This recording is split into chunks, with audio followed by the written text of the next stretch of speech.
Yeah. All right, 10 seconds for Hose Boss. Yeah, buddy. Have a good one. You too. 5, 4, 3, 2, 1. Dropping. Yeah, buddy. You. Could you please just calm down and just watch the show and shut your mouth for now? Thank you. Mouse, you gotta do it for the children.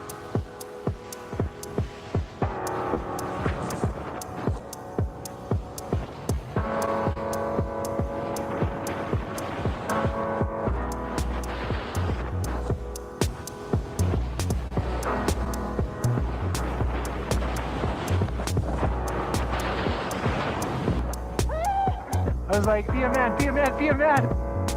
If I would have been a tad forward, I might have used my knees.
Oh, my poor body.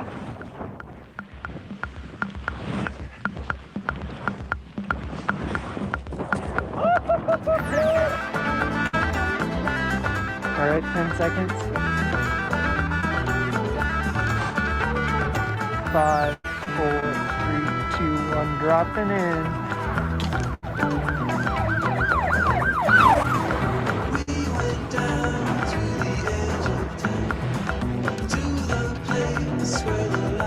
There is no law against sniffing panties. There's no law against it.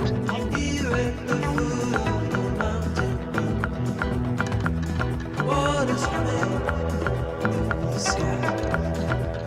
is changing.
brakes worked.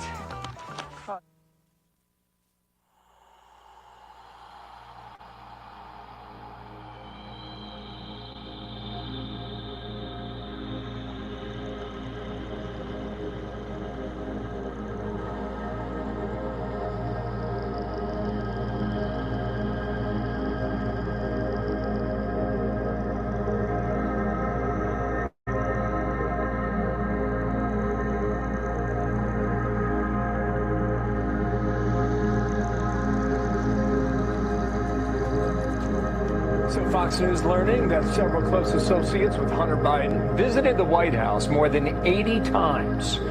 This during the period that his father was serving as vice president. Griff Jenkins running the story down for us today in Washington. Hello, Griff.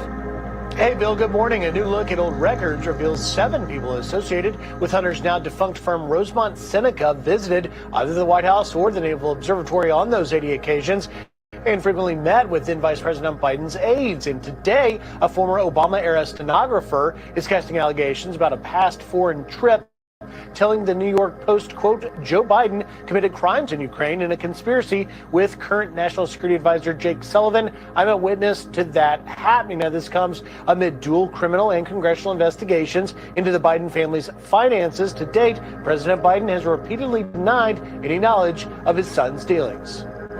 Mr. Vice President, how many times have you ever spoken to your son about his overseas business dealings? I've never spoken to my son about his overseas business dealings. I have never discussed with my son or my brother or anyone else anything having to do with their businesses, period. Now, neither the White House nor Hunter's attorneys responded to new requests for comment.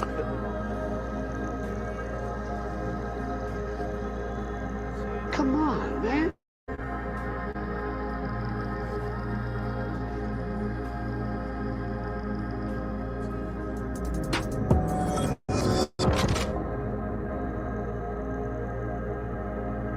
Today is Thursday, April 13th, 2023. Oh man, that Biden and Zelensky meme, that is a violation of my eyeballs. White House whistleblower says Joe Biden is a criminal. Says he has evidence that will put him in jail or impeach him. Bombshell stuff. Donald Trump sues Michael Cohen for $500 million. And ALX joins the show to talk about Elon Musk nuking the BBC. My name is Benny Johnson, and this is The Benny Show. Joe Biden may be going to prison, but that doesn't mean that you need to lock up your finances along with him. Joe Biden is trying to take the dollar down. Maybe you should consider diversifying. Now is the time, ladies and gentlemen. Now is the time to diversify into precious metals. I have done. May I recommend my favorite people to do this, which is Allegiance Gold. Allegiance Gold is the best when it comes to protecting your IRA or 401k with physical gold and silver. You can have it delivered securely right to your door. They have 5 stars from TrustLink, AAA rating, Better Business, Consumer Alliance, A+ rating, Better Business Bureau. You can't ask for better, and that's why countries all around the world are buying and stockpiling gold, because it has real value. It is exactly what you should use to hedge against 1950s. It is really remarkable how if you hire somebody who's at the very, very end of their lives and who should belong in a nursing home, all you're going to get is like creepy, old, diseased nostalgia. But that's not going to prevent, in our new era, Joe Biden from suffering the consequences of his actions. And now we have a whistleblower telling us from inside of the Obama administration. This is a man who worked for Barack Obama, coming out and saying, this guy's guilty as hell. This guy is crooked as Hillary Clinton. As crooked as Hillary Clinton walking with a crooked walking stick after a Chardonnay afternoon in the woodlands of New York, as she is prone to do.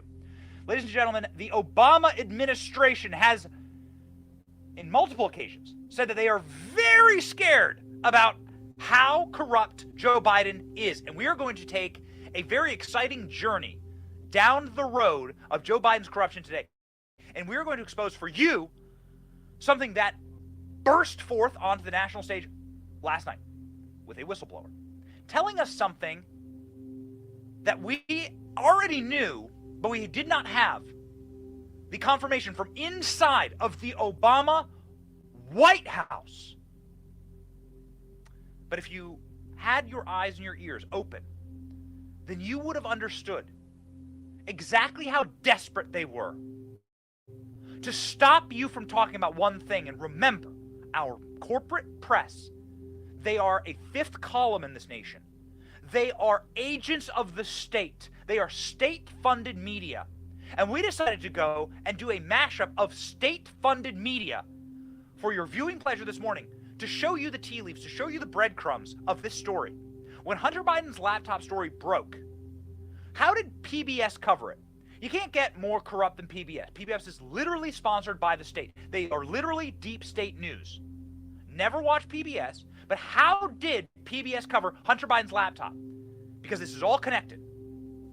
What did they do to be the Praetorian Guard for the Biden family? This mashup is wild, but it lays the story for what you're about to hear from the Obama whistleblower.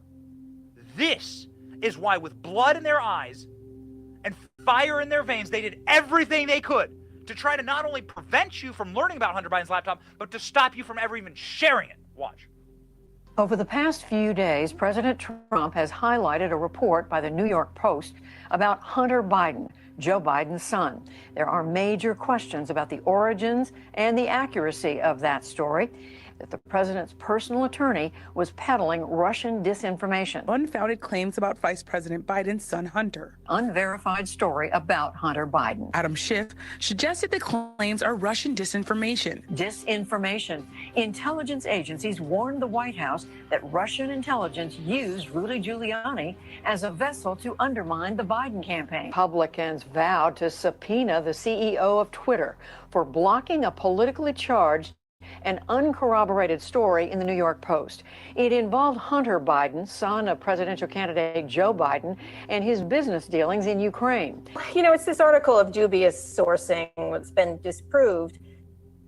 So, state organ, PBS, state media, PBS, went on a tirade against Hunter Biden's laptop, which of course is true, verified now.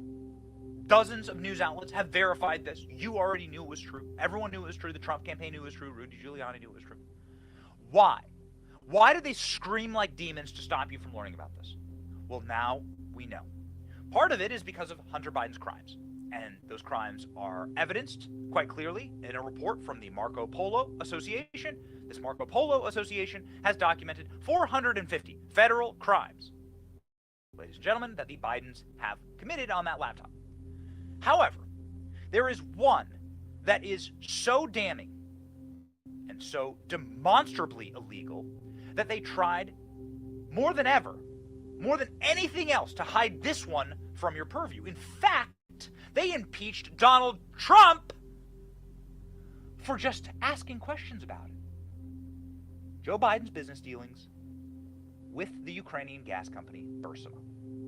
This is the landmine that they know has been buried inside of this laptop, that they know is evidence that will implicate Joe Biden in the largest pay-for-play crime in American government history that we know of. This is endemic corruption. Now, what happened? Well, a whistleblower has come out and given us details about the timeline of Joe Biden's involvement with Burisma. Here is the quick and dirty timeline. On April 18th of 2014, Hunter Biden was appointed to the board of Burisma. A month afterward, Joe Biden was meeting with Burisma agents at his residence, the Naval Observatory. And soon thereafter, Joe Biden, who was in charge of the Ukraine portfolio for the Obama administration, was flying to Ukraine to help them develop their natural gas deposits. How do we know that Joe Biden was using that trip to enrich his son and his family? We know it because now a brave whistleblower has come forward. This man worked for the Obama administration. This man joined Joe Biden on this trip and is saying that he has the evidence, he has given it to the FBI, and that Joe Biden is going to prison. Ladies and gentlemen, the new whistleblower who has burst forth onto the scene, this may mean the end. Watch. the first Biden crime family whistleblower, Tony Bobulinski? Now we have a second Biden crime family whistleblower, a former Obama-Biden White House stenographer, Mike McCormick. McCormick followed Biden around and wrote down everything that was said. He was the stenographer for the White House. And this Obama-Biden White House stenographer is blowing the whistle, and he's saying he has proof that Joe knew everything about what Hunter was doing in Ukraine.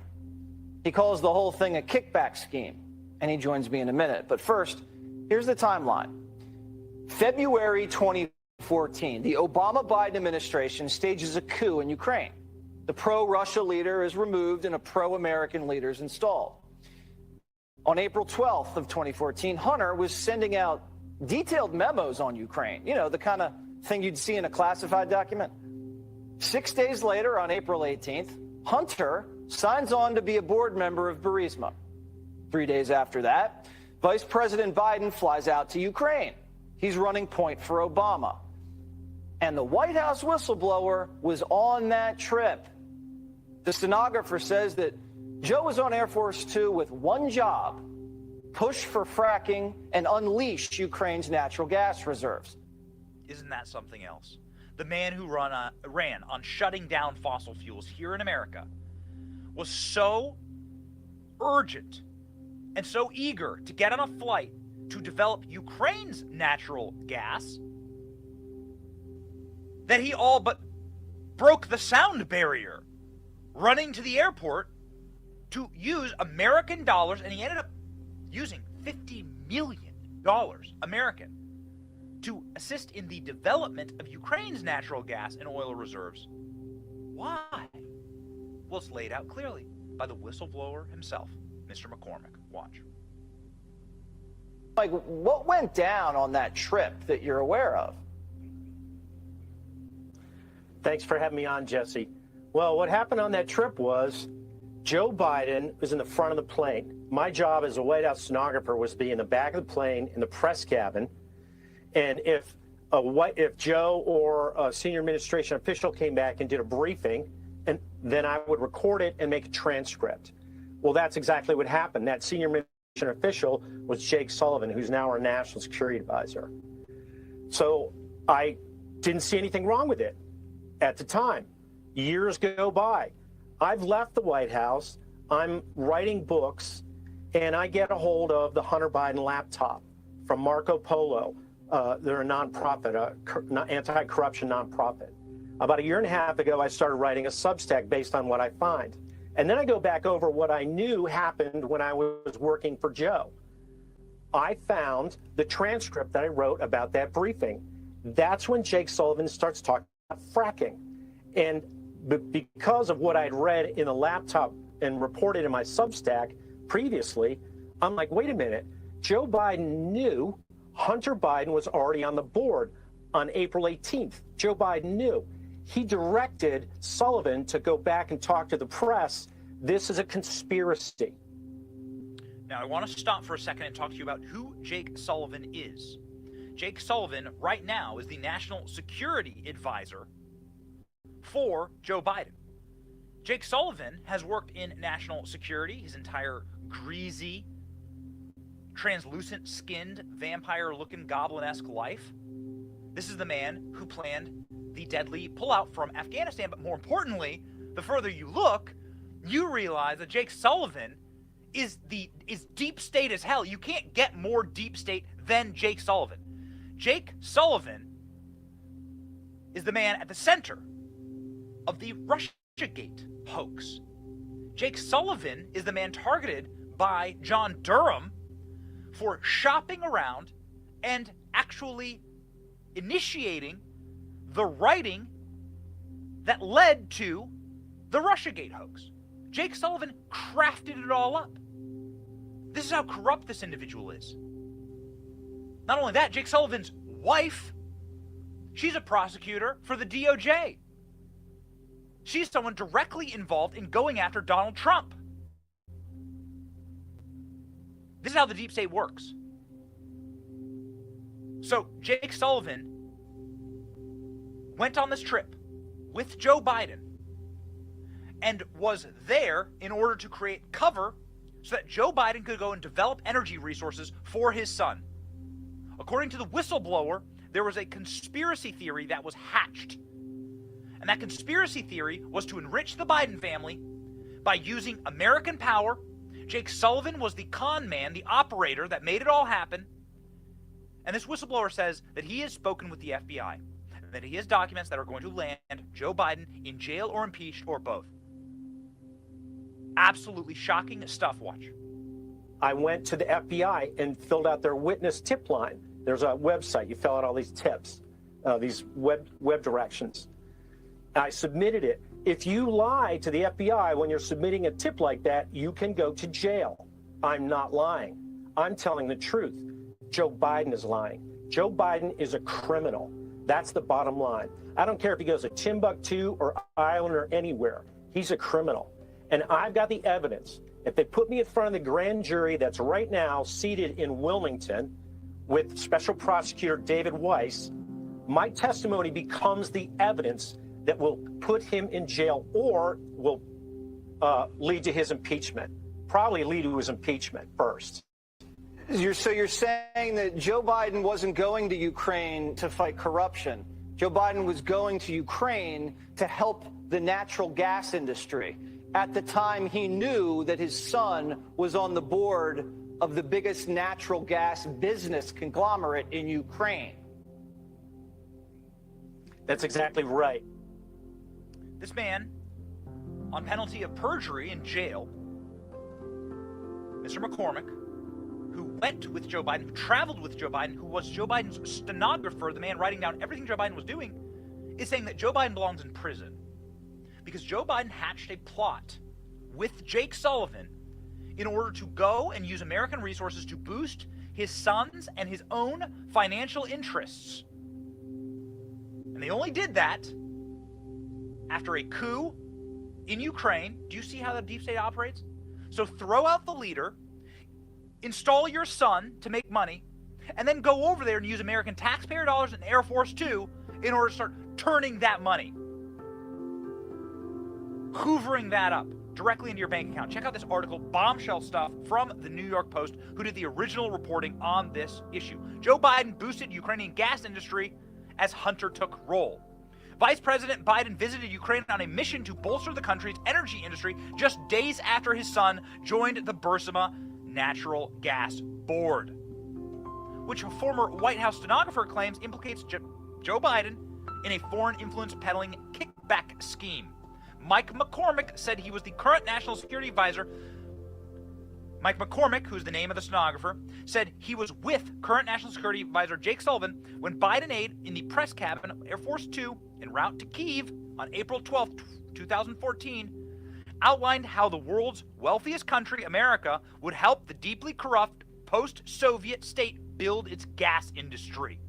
Giving a rundown of priorities for the trip, Sullivan described in a transcript as an anonymous senior official, they kept Sullivan's name out of it, said Biden would discuss with the Ukrainians mediums for long-term strategies to boost conventional gas and petroleum. So let's make sure that Ukraine can build as much gas as possible.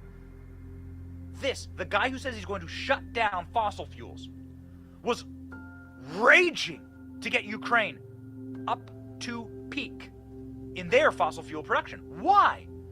Get a load of this. In December of that year, amid broader Obama administration support for Ukraine, Congress approved $50 million to support the country's energy sector. $50 million from the American Treasury to help develop Ukrainian energy that Hunter Biden and the Bidens would get a cut of. This is the largest corruption tale that I have ever seen in government, and I have been covering politics for 15 years. McCormick provided screenshots of an online FBI tip submission that he says completed in February. He has yet to hear back from the FBI. Lying to the FBI is a crime punishable by 5 years in prison. Right now, they are 3 years into an investigation and nothing is happening. He added, I will testify. I will testify. I have the evidence. Ladies and gentlemen, multiple members of the congressional Republicans have sounded off on this. Hunter Biden, of course, had no credentials to sit on the board of a Ukrainian energy company. And he has yet to hear back from the FBI. Lying to the FBI is a crime punishable by 5 years in prison. Right now, they are 3 years into an investigation and nothing is happening. He added, I will testify. I have the evidence. Ladies and gentlemen, multiple members of the congressional Republicans have sounded off on this. Hunter Biden, of course, had no credentials to sit on the board of a Ukrainian energy company. His last name was Biden, said House Oversight Committee James Comer. So James Comer is on this. He's a friend of the show. Elise Stefanik has said, the truth is coming out. I am committed to ensuring that the entire Biden crime family is held accountable for compromising our national security.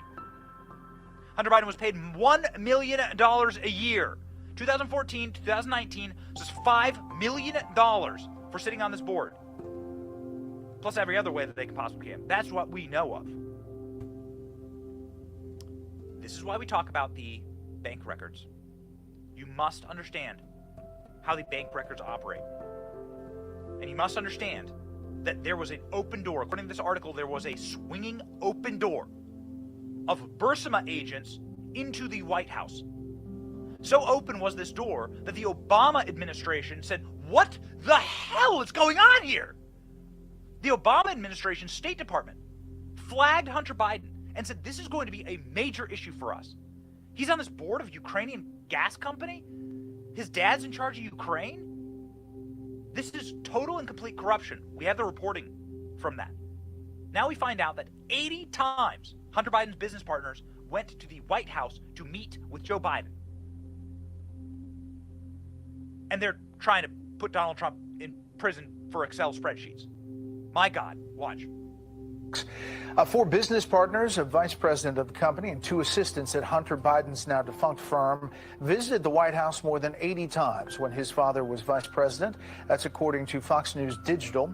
President Biden has repeatedly insisted he had no knowledge of Hunter Biden's business dealings amid dual criminal and congressional investigations into the first son and his family. The White House and Hunter Biden's attorney did not respond to requests for comment. So how did they get the money? We now know. Privat Bank, and we've talked about it a lot, the oligarch Kolomoisky in Ukraine. There is an oligarch who is the man who you have to do business with if you wish to go into Ukraine. His name is Viktor Kolomoisky. This man, on the first day of Joe Biden's reign of terror in this country, was banned from entering the United States. Now, why would you do that? Why would you ban Kolomoisky from entering the United States? Why? It's a little strange.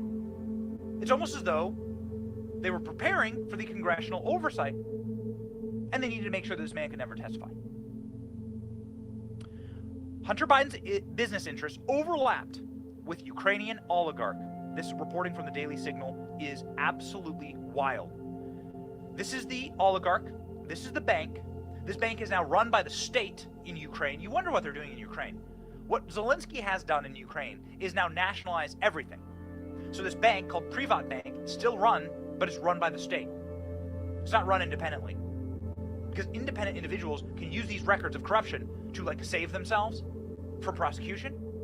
Zelensky has now gotten the permission to take over everything inside of the state. Destroy records, burn documents. We know they're doing it. This is why. This is why the Suspicious Activity Report, the SAR report, is so important. And that is why James Comer is going after bank records. When you hear a lot about James Comer and bank records, there is 150 Suspicious Activity Reports from the Bidens, and that's what he's going after. Because what you're going to find is you're going to find huge tranches of payments from that corrupt oligarch to Joe Biden. When Joe Biden does a marionette dance for him, when Joe Biden flies over and helps develop new oil reserves for Ukraine, that means billions to Ukrainian oligarchs. That means a kickback for Joe Biden. And that's what you're going to see in these bank accounts. Mark my word. Mark my word. And you don't have to take my word for it. You can actually listen to Joe Biden himself talk about this arrangement. You've probably never heard this tape. But I'm going to play you Joe Biden in his own words. This was a surreptitiously recorded call with Joe Biden, the president of Ukraine, talking about Kolomoisky, talking about this business arrangement, and talking about Joe Biden's exposure in this scheme. How much more evidence do you need? Does O.J. Simpson have to take the bloody glove and slap you in the face? Not you, of course. I'm talking to you, Merrick Garland. Listen. Listen to Joe Biden actually describe this arrangement. This is how dirty this family is. Dirty. Let me ask you one thing before I forget. Privat Bank. I understand the governor of the bank is tentative about setting a date certain for the transition to take place, and I'm being told secondhand and I don't know if this is her position for sure, that she is unsure of a date until she gets an agreement from you. Here's what I've told them. I've told them to get back to her and set a date, and I would talk to you about the date. Because this is getting very, very close. What I don't want to have happen, I don't want Trump to get in a position where he thinks he's about to buy onto a policy where the financial system is going to collapse and he's going to be looked to pour more money into Ukraine. That's how he'll think about it before he gets sophisticated enough to know the detail. So anything you can do to push the Privat Bank to closure so that the IMF loan comes forward. This is Joe Biden, in his own words, talking to Viktor Yanukovych, who was the then president of Ukraine. This is the man who took power after an American-led coup, a Western-led Five Eyes coup of Ukraine. And here's Joe Biden saying, hey, this Privat Bank that has all the banking records that show the amount of money that they've sent to my family, you need to close that bank. You need to shut it down. You don't get more dirty or corrupt than that. Now, he says the name Trump. What is he saying there? I don't want Trump to find out about this. That's what Joe Biden just said. You just heard him. This is Joe Biden. Last days of the administration. What the F is going on? Joe Biden's in his office with a phone, the last days of the administration, making frantic phone calls to Ukrainian presidents saying you must close down banks that did dirty business with my family. Now whistleblowers from the Obama administration are saying we know exactly why. Now, it's not that we just have Joe Biden saying it. We also have Hunter Biden saying it. We have Hunter Biden, his voicemails, because of his laptop, freaking out. I mean, you're talking like a nervous breakdown. Listen to Hunter Biden having a nervous breakdown. That suddenly the New York Times and federal agencies are starting to ask about these connections, implicating his father in this. Just laying out all the evidentiary trail for you, because we do our research on the show, and we do it for you so that you can be knowledgeable. You will not hear this from the corporate press. Why don't you hear it from Joe Biden and Hunter himself? Go. I get calls from my father to tell me that the New York Times is calling, but my old partner Eric, who literally has done me harm for I don't know how long, is the one taking the calls because my father will not stop sending the calls to Eric.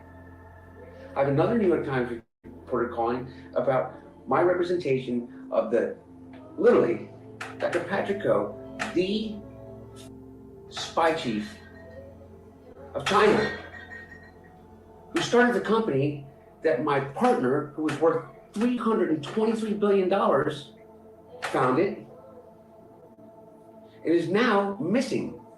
The richest man in the world is missing, who was my partner. He was missing since I last saw him in his $58 million apartment and signed a $4 billion deal to build the largest LNG port in the world. And I am receiving calls from the Southern District of New York, from the U.S. Attorney himself. My best friend in business, Gettin, has named me as a witness without telling me in a criminal case, and my father without telling me. So, it seems as though, according to Joe Biden's own testimony, according to Hunter Biden's own testimony, and again, these are private calls, they didn't know they were being recorded. Have you ever heard those calls? Have you ever heard those? Are you just hearing them on the Benny Show? Are you hearing it because we do our research on the show? And we thank all of you for watching and your support? We do this show so that you can be informed? Yeah, we dug those clips up. We did the research. That's Joe Biden and Hunter Biden openly admitting to this corrupt business deal. So, to recap, now the Obama administration is now turning on Joe Biden. Members of the Obama administration, Obama's own employees, who were the stenographers for Joe Biden, who wrote down everything Joe Biden did, are saying Joe Biden's corrupt. They're talking to the FBI. They're giving the FBI evidence. The FBI has not reached out to them. Why? These people are criminals. Republicans are getting the bank records, and they are going to blow up the biggest lie that you have ever been told. And I have it on film. The biggest lie you've ever been told, and this is a doozy because there's a long list. The biggest lie you've ever been told is right here at the Iowa State Fair when Joe Biden was running for president. Peter Doocy, one of our favorites, my boy Doocy, had the temerity to walk up to Joe Biden and say, "You are corrupt and you are evil. What did you know about your son's business dealings?" Listen to Joe Biden's response here. If you need any further evidence that this man is the dirtiest old man to ever serve in this position, look no further. Mr. Vice President, how many times have you ever spoken to your son about his overseas business dealings? I've never spoken to my son about his overseas business dealings. And so how do you know? Here's what I know. I know Trump deserves to be investigated. He is violating every basic norm of a president. You should be asking him the question, why is he on the phone with a foreign leader, trying to intimidate a foreign leader, if that's what happened? That appears what happened. You should be looking at Trump. Trump's doing this because he knows I'll beat him like a drum. And he's using the abuse of power and every element of the presidency to try to do something to smear me. Everybody looked at this, and everybody's looked at it and said there's nothing there. Ask the right question. Okay, but if you've never spoken to your son. Will you be impeached for this? Depending on what the... Ask the right question. Now, at that point, Joe Biden was talking about Donald Trump asking Ukraine to investigate him. You remember that's why they impeached Donald Trump. They impeached Donald Trump for Joe Biden's crimes. Put on a t-shirt, slap it on a bumper sticker. They impeached Donald Trump for Joe Biden's crimes in Ukraine. All Donald Trump did on the phone call with Zelensky at the time was say, hey, Joe Biden's corrupt as hell. You know it, I know it. You got the records. Ukraine has the records. Look at this man. Look at this man. And then they impeached Donald Trump for saying that. And now, members of the Obama administration are straight up saying, nope, we watched Joe Biden do that. How long does the charade last? Now, we know for a fact that Joe Biden protects his son Hunter and his criminal activity. Now, the plainest example of that is crack. And what do I mean by that? I'm not going to show you anything that's not safe for work here, but I am going to show you a video from Hunter Biden's laptop, and I'm going to splice that in with what Joe Biden has said on the floor. Joe Biden, back in the 90s, was banging his fist on the floor of the well of the Senate, saying he is going to make he has made and is bragging about creating the most rigid and harshest crack laws in the world. He passed a bill that was mandatory minimum sentencing for crack addicts and people that have a teeny amount of crack found on them. Now, the crack epidemic at the time was raging in the inner cities. Young black men were the absolute preponderance of individuals who were affected by Joe Biden's law that he is so excitedly bragging about here. Watch. If you have a piece of crack cocaine no bigger than this quarter that I'm holding in my hand, 1/4 of $1, we passed a law through the leadership of Senator Thurmond and myself and others, a law that says if you're caught with that, you go to jail for 5 years. You get no probation. You get nothing other than 5 years in jail. Judge doesn't have a choice. Now, 5 years in jail. Judge doesn't have a choice. Why does he talk like that? Why does he do the Jim Carrey impression? 5 years in jail. We don't go back into the archives for nothing here. We don't do all of this research for nothing. And we certainly aren't trying to, I guess, make light of Hunter Biden's extreme drug addiction. But there is a video, many videos of Hunter Biden smoking crack on his laptop. There's one video that we like to play back to back with that clip to show you what Joe Biden is doing and how this crime family protects itself. And it is the most demonstrable piece of evidence that we can show you. Ladies and gentlemen, we assure you there's no grotesque nudity in what we're about to show you. But see if you can see the problem with Joe Biden's law versus Joe Biden's son's activities.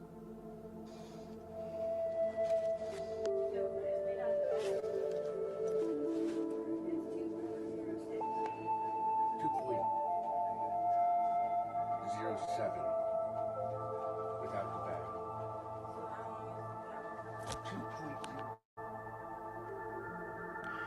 that was more than a quarter of crack. Hunter Biden smoking crack, cigarette, whatever, talking to a sex trafficked hooker, underage, who knows? James Comer's the guy who tells me that they're investigating the Bidens for sex crimes, for sex trafficking.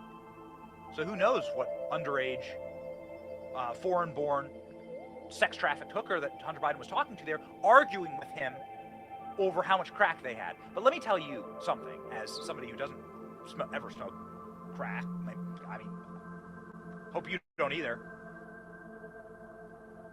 But I know for a fact that that's more crack than Joe Biden set in law as a mandatory minimum for locking an individual up. So where's Hunter Biden's prison sentence, Joe? Hey, slime bag.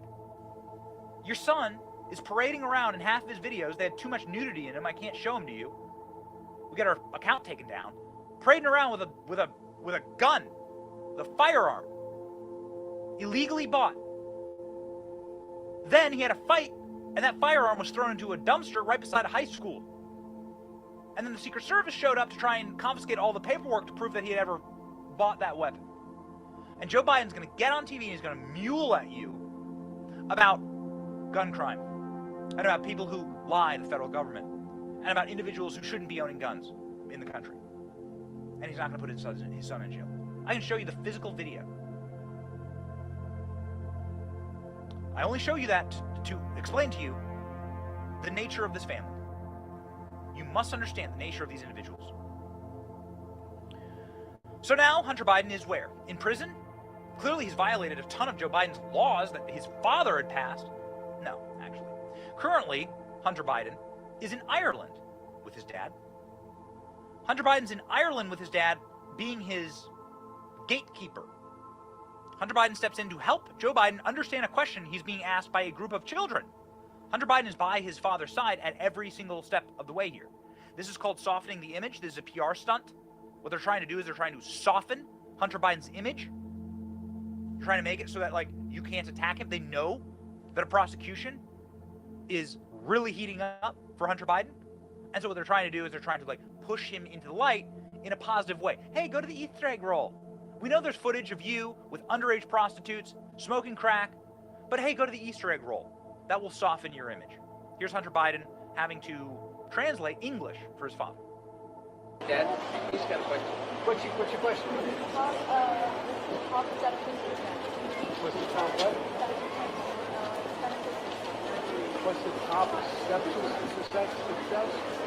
Or making sure that we don't all have COVID? What are you talking about? That's to success. Like, what's the key to success? What's the key to success? You know what I found out the key to success is? And I'm not sure I'm the best guy to explain it. These guys can tell you. The key to success is whenever you disagree with someone, it's okay to question their judgment, whether they're right or wrong. But it's never okay to question their motive. This from a man who just is trying to lock up his political opponent in prison. When you disagree with someone, don't question their motive. Just put your political enemies in jail. That wasn't the only time on the trip that Joe Biden had trouble speaking English. Joe Biden trying to explain that the White House is also inside of Congress. I've lived in D.C. for 15 years. I don't think that's true. As a matter of fact, as you walk into my office in the Oval Office of the United States Capitol, guess what? You know who founded and designed and built the White House? An Irishman. An Irish, no, not a joke. Not a joke. When you walk into my office on 1600 Pennsylvania Avenue in the United States Capitol, definitely not dementia. Joe Biden also wandered around a castle in Ireland and explained to people that they shouldn't jump off of the turrets of the castle, so encouraging people to not commit suicide. Just don't jump over. Don't jump. No, not now. Joe Biden is himself the subject of a federal investigation right now, where Joe Biden stored every classified document imaginable in his own keeping. Joe Biden's federal document investigation is ongoing by the Justice Department, and a special counsel, a man named Robert Hur, is in charge of it. He can add one more document to the list of tens of thousands of classified documents that Joe Biden hoovered around and squirreled around throughout Boston, Delaware, and Washington, D.C. Add one more to the list. Ireland police confirm security breach around Biden trip after classified document found in the street. This is real. This is from Fox News. Police in Northern Ireland are admitting to a security breach after a document reportedly containing details of officer deployments in the city of Belfast, where President Biden's visiting Wednesday, was found in the street. The BBC is reporting that a member of the public called to the attention and said that they found a document that had sensitive information about the president's visit. We are aware of a security breach, said the Service of Northern Ireland Police. Oh. Well, I mean, at least they're consistent. Watch. All right, breaking at this hour, all new at 2. President Biden on the ground in Ireland, his motorcade making his way through the streets there after a stunning security breach during the president's trip to Ireland. Yeah, sensitive security information with details of President Biden's travels reportedly going missing, then later showing up tossed in the street. So who found those documents and who exactly dropped the ball here? Yeah, got it. So they want to insult you. A lot of this is about degrading and dehumanizing this nation. They want to degrade us. There's no other explanation for it, right? You can't call it anything else. It is a grinding of what you perceive as right and wrong, what you perceive as beautiful, what you perceive as good in this nation. They're going to grind that to powder. That's the goal, to chop all of that down. That's why when you look at fashion magazines and you see objectively ugly people on the cover, objectively ugly people on the cover of magazines, it's degrading. It's anti-human. They want to reverse engineer society. And to do that, you must create a crisis. You must put open criminals at the Easter egg roll. Guys who committed sex trafficking standing there in front of the Irish children, talking with them. You've got to rip up the girds of society. You must create a crisis. You have to use the justice system to go after Joe Biden's political enemies. Not be able to define what a woman is. It's all part of the same charade. It's all part of the same scheme. It's neo-Marxist. It's designed to make you question reality itself. It's maddening. It's why we do this coverage on the show, to see these corrupt individuals. Here, another doozy, literally as we're doing the show. Just in, bank records show millions in transactions between Hunter Biden, China firms. What's going on here? The Chinese are now coughing up documents about the Bidens. This would have been our lead if it were not for the whistleblower from the Obama administration. How corrupt can they be?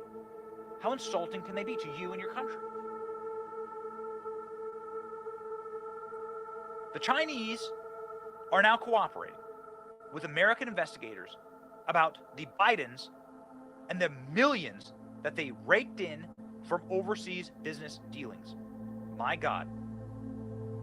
A Chinese-American financial institution called Cathay Bank has given Senate Republicans records showing millions of dollars from Chinese companies to President Biden's son. Oh, 10% for the big guy. This is having to do with the China Energy firm. CEFC is what it's called. China Oil, call it China Oil. And they were trying to create a natural gas junction in Texas. So where the hell are the Texas attorney generals? We asked Ken Paxton this yesterday. Where are the DAs in Texas investigating this crime? We'll continue to push. There's a lot of breaking news, including this. The Chinese are now cooperating with Republican investigators into Biden corruption. A lot of breaking news, and at this moment, you need to make sure that you are connected, because this breaking news could have a major effect on your life. Ladies and gentlemen, that is why my company, and me personally, use Patriot Mobile. Patriot Mobile is the only Christian conservative wireless provider with dependable nationwide coverage on all 3 major networks. You can get the best possible service in your area, plus a coverage guarantee. If you're not happy with your coverage, you can switch for free. You will be happy with your coverage, and you can get free switching today with the code BENNY. This is the company that supports free speech, sanctity of life, the Second Amendment, and our military and first responders. Free activation today with the offer code BENNY. Go to patriotmobile.com/Benny, patriotmobile.com/Benny. So, if all of this seems as though there's no silver lining and there's nothing good happening right now, please don't take that message away from our show. When good men stand up and do things to fight the evil in society, that can have a profound effect. And we saw that on full display with Elon Musk just this past 24 hours. The BBC journalist, some uppity prick named James Clayton, got something in his tea, a bee in his bonnet, and decided to go interview Elon Musk. To his surprise, Elon Musk said, "Yep, come in here and then do an interview with me." And so this man walked into Twitter's headquarters, sat down with Elon Musk, and effectively committed career suicide on tape. Elon Musk live streamed the entire thing. It was glorious. And one of the individuals who Elon Musk interfaced with during that live stream was our producer, the great ALX, who joins the show now.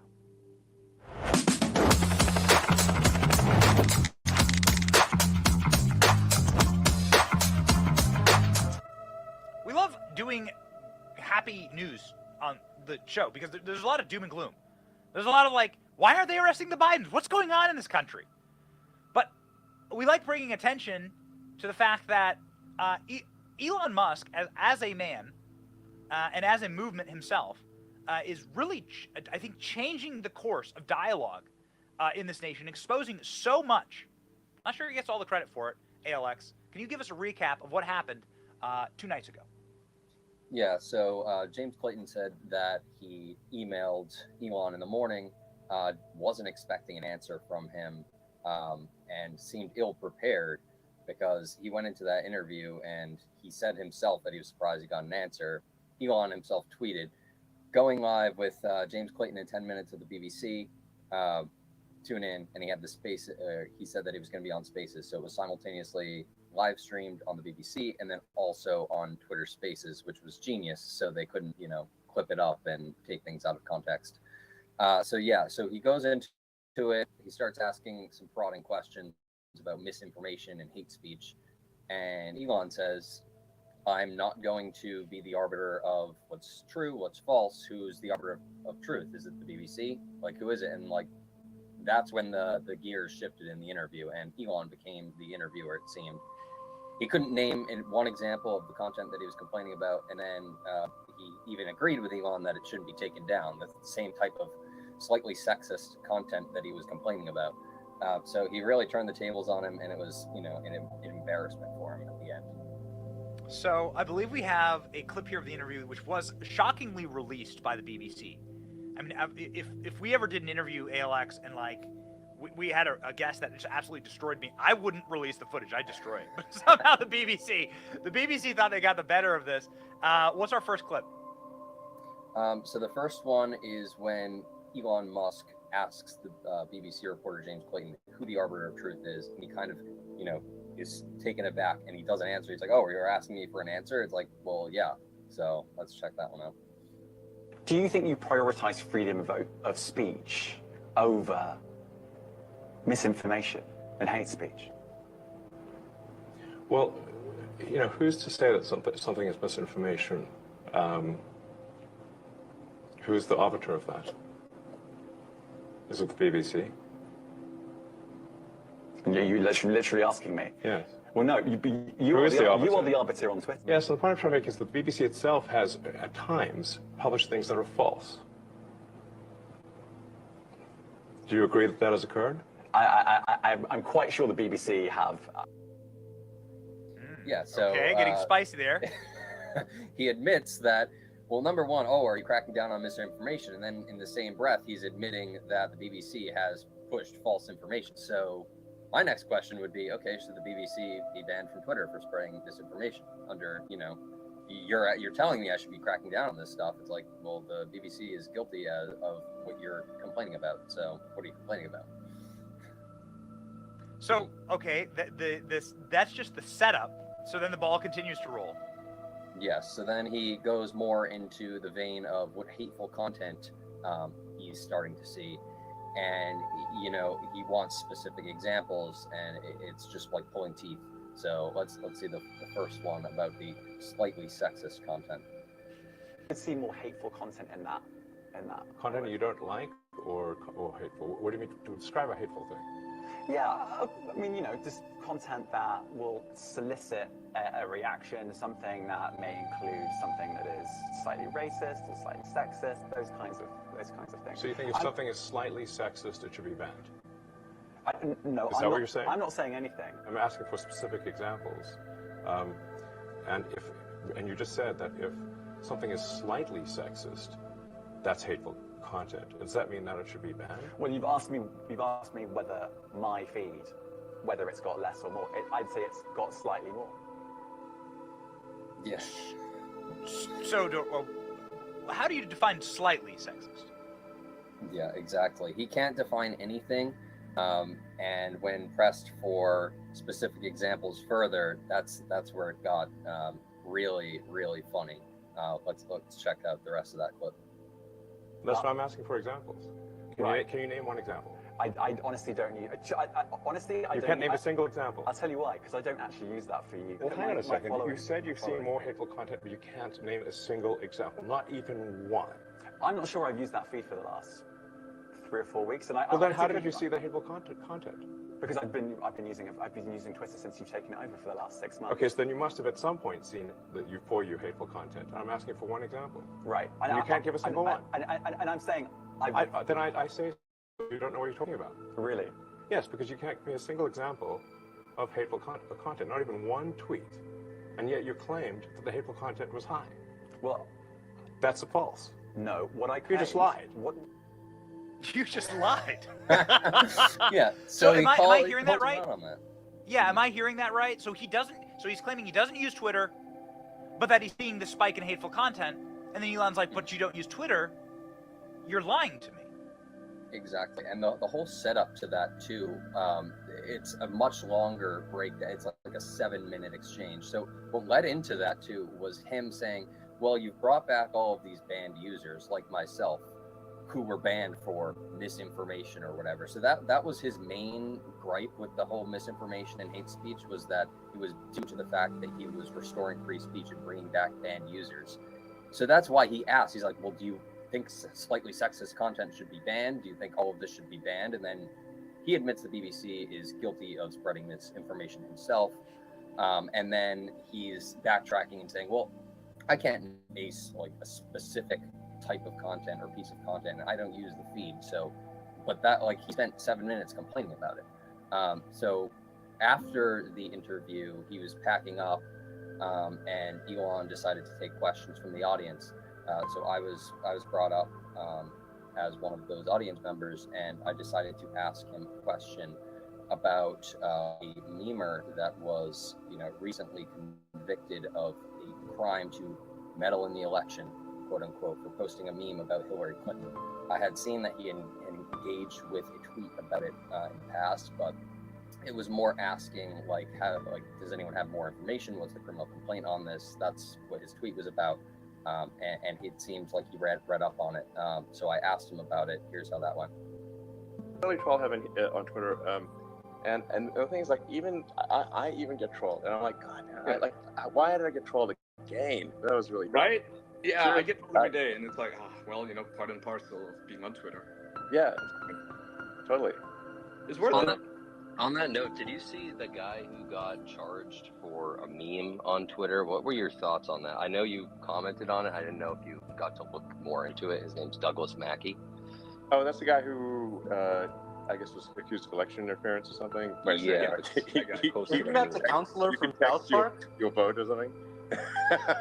Yeah, like, people shouldn't believe everything that they see online, and I don't think that should be criminal. No, I think criminal is over the top there. I would agree with that. They went too far. you know, if that's the standard for throwing someone in prison, then there should be a lot of people in prison. Yeah, what are you in prison for? Oh, meme crimes. You know, Yeah, exactly. Meanwhile, there's like. So that's a spectacular question. For people who aren't aware, Tucker Carlson's been covering this very closely. Douglas Mackey shared a meme about Hillary Clinton as a joke, and he got put in prison for sharing a joke about Hillary Clinton. They said it was election interference. This man now was sentenced to prison after a couple of, I think it took the jury a while, and then they had enough pressure leaned on them that this man will now go to jail for a meme. Mm-hmm. Yeah, I believe he gets his actual, you know, what is his punishment's going to be. I think it's in August later this year, but I think they're going to try and appeal it. I know they're still fighting it. It's an absurd, you know, I could not imagine like being an American citizen on a jury and saying, oh, this guy posted a meme in 2016. We're going to throw him in prison for 10 years. Like that's actually insane. Like maybe take the content down off Twitter, which actually there is a reverse example of somebody doing this, a Biden supporter doing this in 2020, posing as a Trump supporter with a sign saying text your vote or whatever, like basically the same thing, except they're posing as a Trump supporter. In this case, actually, so this person was a sock puppet account, and they had an image of Charlie Sheen with a Make America Great Again hat. That was their avatar, and that was the account posting it. So my question would be, is like Hillary Clinton supporters are that dumb that they fall for an anonymous account on Twitter posting that with a MAGA hat on, giving them advice on where to vote? Like, is that really their allegation, that like Hillary Clinton voters get their voting information from Trump supporters? I don't understand that allegation there. But yeah, in the reverse, that content is still on Twitter, the Biden supporter who did it. So they're not arrested, and it hasn't been taken down from Twitter. So this man was arrested for a meme, and could the government have ever like prove that this man manipulated any votes? I mean, could they prove any harm here? So they actually reached out to people who texted the number, and they couldn't identify one vote that was impacted. So no, they haven't. And you know, it took them a while to build this case because this happened in 2016. They brought charges against him 7 days after Biden was inaugurated. So it shows you that they've been working on this for a while and that they were sitting on it. And yeah, they were building the case. You'd think if they had, you know, 4 years to do this, they would have information and evidence of at least one vote being changed. But they, I think there was maybe like 4,000 people who texted it, but they later say in the complaint that they couldn't identify one vote that was impacted because they reached out to the people who texted it. So Elon was on the side of the meme maker. Elon Correct. Yeah. He says that it was overkill, and this is coming from the owner of the platform that, you know, would be posted, or that what it was posted on in the previous administration of Twitter 1.0. So this is coming from the person who, you know, might have to deal with something like that later down the line. And he himself said, "I get trolled." Like, and my response to that too was, you shouldn't believe everything on the internet. It should be the policy. And I don't think, you know, I don't think Twitter should be telling people what they should believe and shouldn't. And that goes back to who's the arbiter of truth and all of that. And again, it was a meme. It wasn't someone saying as an authoritative statement, this is exactly how you should vote. It was a pretty obvious meme. And again, the person posting it was wearing a MAGA hat. So like, it wasn't very, you know, hard to find out that it was a meme if you took 3 seconds to look at his profile picture. Yeah, you can pretty much tell who's a sock puppet account and who's not. You know, shout out to all the sock puppet accounts out there. Some people want to remain anonymous, but you shouldn't be put in jail for a meme. BBC became a meme themselves during this interaction. The final clip that we'll play here, can you set this up for us?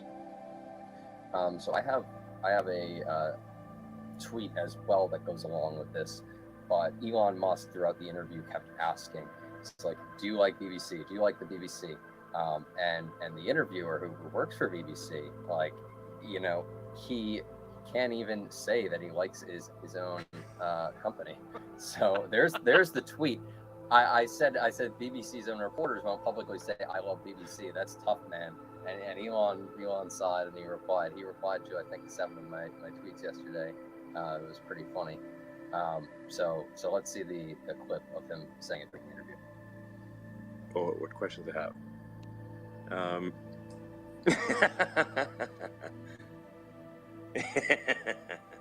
Do you like the BBC? Do you like BBC? Okay, yeah, we're not going to do Oh, I can't interview you. But if you like, do you like BBC? I know, I see what you're doing. I'm not going to respond to that. Okay, I think we can finish the interview there. If you want to continue, thank you very much. Well, come on. Surely you like BBC. Come on. I'm not engaged. All right. Elon, it honestly has been a pleasure. Okay. Talking to Well, same. And if you want to carry on answering questions on this, then go for it. But I'm not going to. Okay. Well, I'm just trying to see if there's like any good. There's a lot of comments. Do you like the BBC? And he's like, no, I can't answer that. So what Elon was doing at the beginning of that too is, so he said, like, originally he was going to take questions with James. So like he was scrolling through the comments on Twitter. He was scrolling through and trying to find something. So that's why at the beginning you can hear him like laughing and like reading. He's reading through and they're all like, do you like BBC? Do you like they all want like him to ask that. So James is like, all right, I'm done. And then it was funny actually. So he wasn't done. He stuck around packing up, and then he started interjecting when, myself and some other people were talking. And, we don't have the clip, but he got shut down by me and Ian Miles Chung about the doxing policy that Twitter had. So he was complaining about it, and then we both clarified what the actual policy was. And he's like, all right, I'm done. Bye. And then Elon's like, do you want to leave? So then that's when he actually left, like 10 minutes after that. But I own the building. Get out and talk with the homeless guy who is drinking heroin out of an old milk carton outside. Yeah. Hey, ALX, this is amazing. Give us the Twitter update. Come back. Obviously, this is some of the most entertaining and uplifting content that we can do. We need more of it on this show. Where can people find your work, ALX? Primarily on Twitter at ALX. Working hard to get 420 on 420. So let's see if we can make that happen. Guys, I'm not lying when I say that Elon Musk has responded to or interacted with ALX's account like close to a dozen times over the last 24 hours. The ALX is quickly becoming Elon's favorite account to interact with. The reason why is because ALX puts out dope content. This is the revenge tour of ALX. We told you it was going to happen. ALX was brought back, and the world will never be the same. God bless you, ALX. Thank you so much.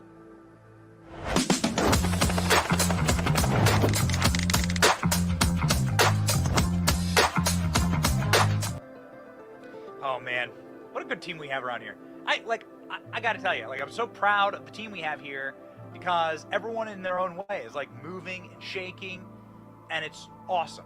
We are building an army, and we thank you for being part of that army. We, as an army, are saying no to Bud Light. We have some quick breaking news for you. $5 billion shaved off of Bud Light's market cap. Why is that? Well, because Bud Light went woke. Bud Light went anti-Christian. Bud Light embraced radical gender ideology without consulting the fact that all of their customers effectively are in the Deep South and in the Bible Belt. But that's against our church's teaching, and that's against biology, according to Richard Dawkins and everyone else. So yeah, didn't go great. Bud Light is now being canceled across the country from sea to shining sea.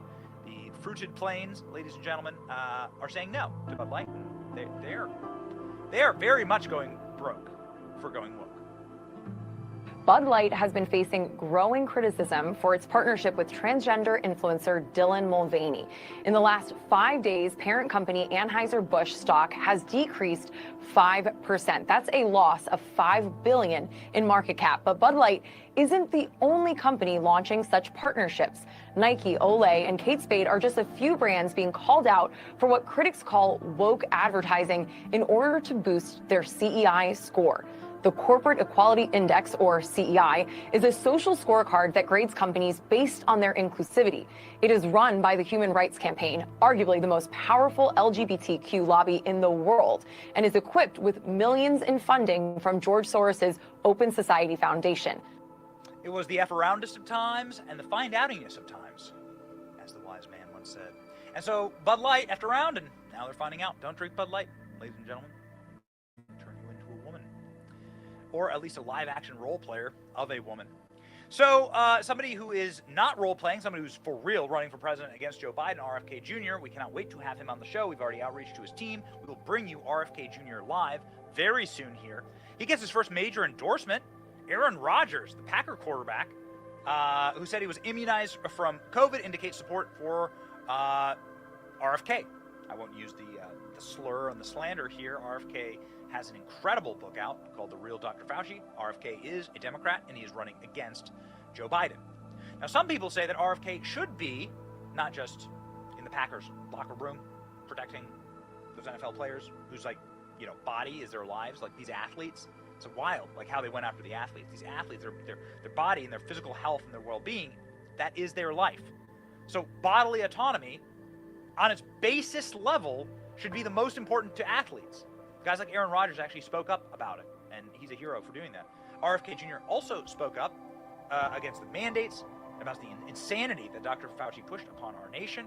Dr. Fauci being punished, and RFK Jr. running for president, getting endorsements. Some people say they should run with Trump. What do you think? Should it be Trump, Kennedy? Whoa. Yikes. What? So you have like an actual dual ticket together? I don't know, man. That'd be wild. What do you think about that? Trump, Kennedy has like a weird 1960s sort of nostalgia, like through point to today. Interesting times. Interesting times. Sure would want to see Robert F. Kennedy in some position of high power in government.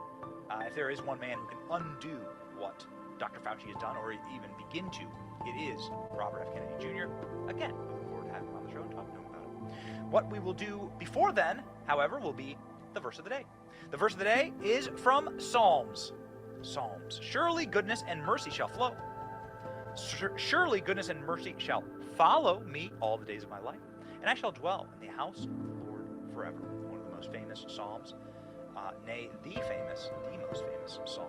As David was being hunted through the wilderness by Saul, was being hunted. Hear that, Saul?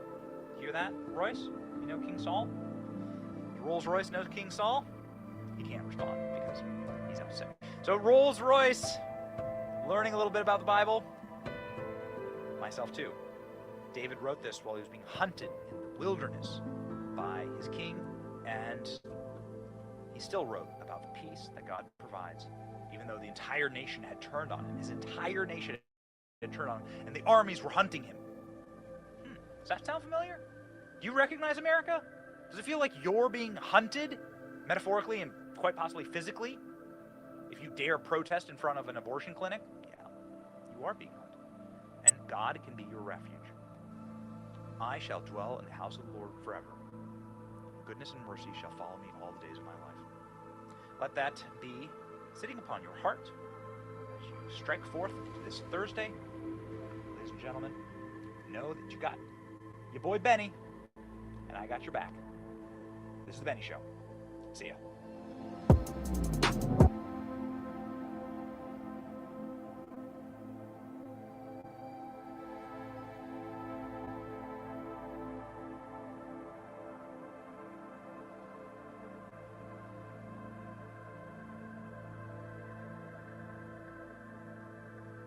I promised you guys at the beginning of this live stream that I would have some brand new video for you. Well, I'm going to show it to you right now. Let me just go ahead and give you a little bit of background so that you know what I'm talking about. You know what I'm talking about? Okay, this little douchebag here is named Garrett James Smith, a member of Antifa. Lives in a little town called Oldsmar, just north of Tampa. He had just returned from Portland, where he had undergone terrorist training to become what Sheriff Bob Galtieri called a sleeper cell. He's a real special piece of garbage, this guy. Oh, that's not the right one. There we go. Okay, so let's see. Yeah, there we go. So this video, okay, I'm kind of getting ahead of myself. Well, no, I can slip this in here. Let me slip this in here real quick. I got some new video of him in Washington, D.C. You're not going to believe what happened with this guy. Okay, but first, let me give you that background. I was giving a speech in front of the Pinellas County Jail for imprisoned Green Beret Jeremy Brown, a two-time recipient of the Bronze Star for Valor. Jeremy was only arrested after he published audio of 2 federal agents trying to get him to spy on the Oath Keepers organization before January 6th. So I'm giving this speech, showing the crowd my video footage that I had recorded in Washington, D.C. of 2 federal agents attacking the Capitol.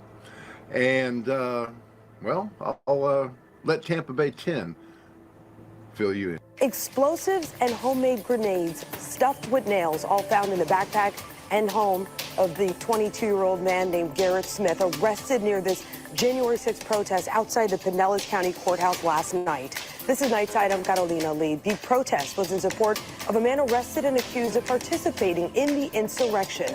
But as 10 Tampa Bay's Miguel Octavio explains, detectives are still trying to figure out Smith's motive. Yeah, it could have been very destructive, and he could have hurt a lot of people. It was his 22nd birthday, and investigators say Garrett James Smith spent it carrying a backpack with an explosive device near this crowd of protesters outside the Pinellas County Courthouse. They don't know why. Smith has no criminal history, no social media accounts that we can find, and there's no prior intelligence information about Smith. And deputies say Smith isn't talking. Dressed in all black, Smith was across the street from the crowd.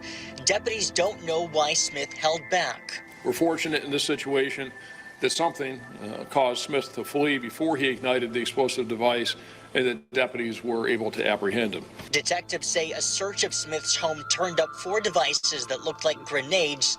Each was packed with nails. Deputies also found a note titled Direct Action Checklist. It was a list of equipment like a gas mask, duct tape, and handcuffs. No one was injured, but Sheriff Gualtieri said Smith is the kind of person that worries law enforcement. He had no history of problems, made no threats on social media, and seemed to come from nowhere. There's no opportunity to intervene and thwart their criminal activity until they actually act. Deputies say Smith also spent time in Portland. Officers say he had a helmet with symbols from a group that staged protests there. Pinellas detectives are still trying to determine if Smith had any connections to that group and what his motive was. He is not cooperating with investigators. Smith is being held in jail on $300,000 bond. Yeah, so the Pinellas County Bomb Squad, according to Sheriff Bob Galtieri, determined that that was a homemade, nail-studded little pipe bomb. A small one, but could have been deadly. That's what the sheriff said. 1 week after that arrest, the FBI takes over the investigation, and they, in conjunction with the Bureau of Alcohol, Tobacco, and Firearms, which should be the name of a convenience store and not a government agency, determined that Smith's munitions were nothing more than a harmless smoke device, and they let him go. So, not much I can do about that. However, I can't establish a pattern because the other day I found some video of Mr. Smith in Washington, D.C. But he was getting pulled off a Hippies for Jesus bus, and several other people that were on this bus were arrested for guns and drugs. But they kicked this kid loose. I want to show you a little dirty, it's a very crude little comparison I made. I hope you enjoy it, but it's effective, I think. Yeah, they're the ones. What happened? No, So this first is we good. got stopped Yeah, in okay. Maryland. We're good. And then then we start rolling in here looking for a place to park so we could go rally for Trump. And then we get pulled over again by these guys. And then they get us all out again. And they end up arresting the driver and the owner of the bus. For what? And, I think possession or something for that and that 22. And then the dude's needle that he had in his pocket, I guess. Container of something. Oh, radio's on now. And then they try to get us to take you guys ready for this? A DNA swab. Here it comes. If our DNA matched the weapons that were found on the vehicle. How many weapons? I don't know. How many weapons did they find? I think one or two. They were pretty quick at getting. They were also hinting that there was a bomb on the bus. That's so weird that they asked him for a DNA sample. That was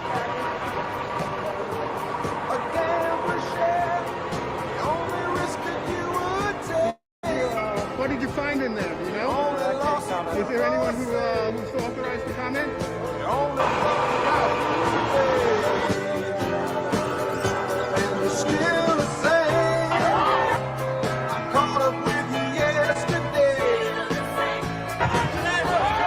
Taking that shit today! If our DNA matched the weapons that were found on the vehicle.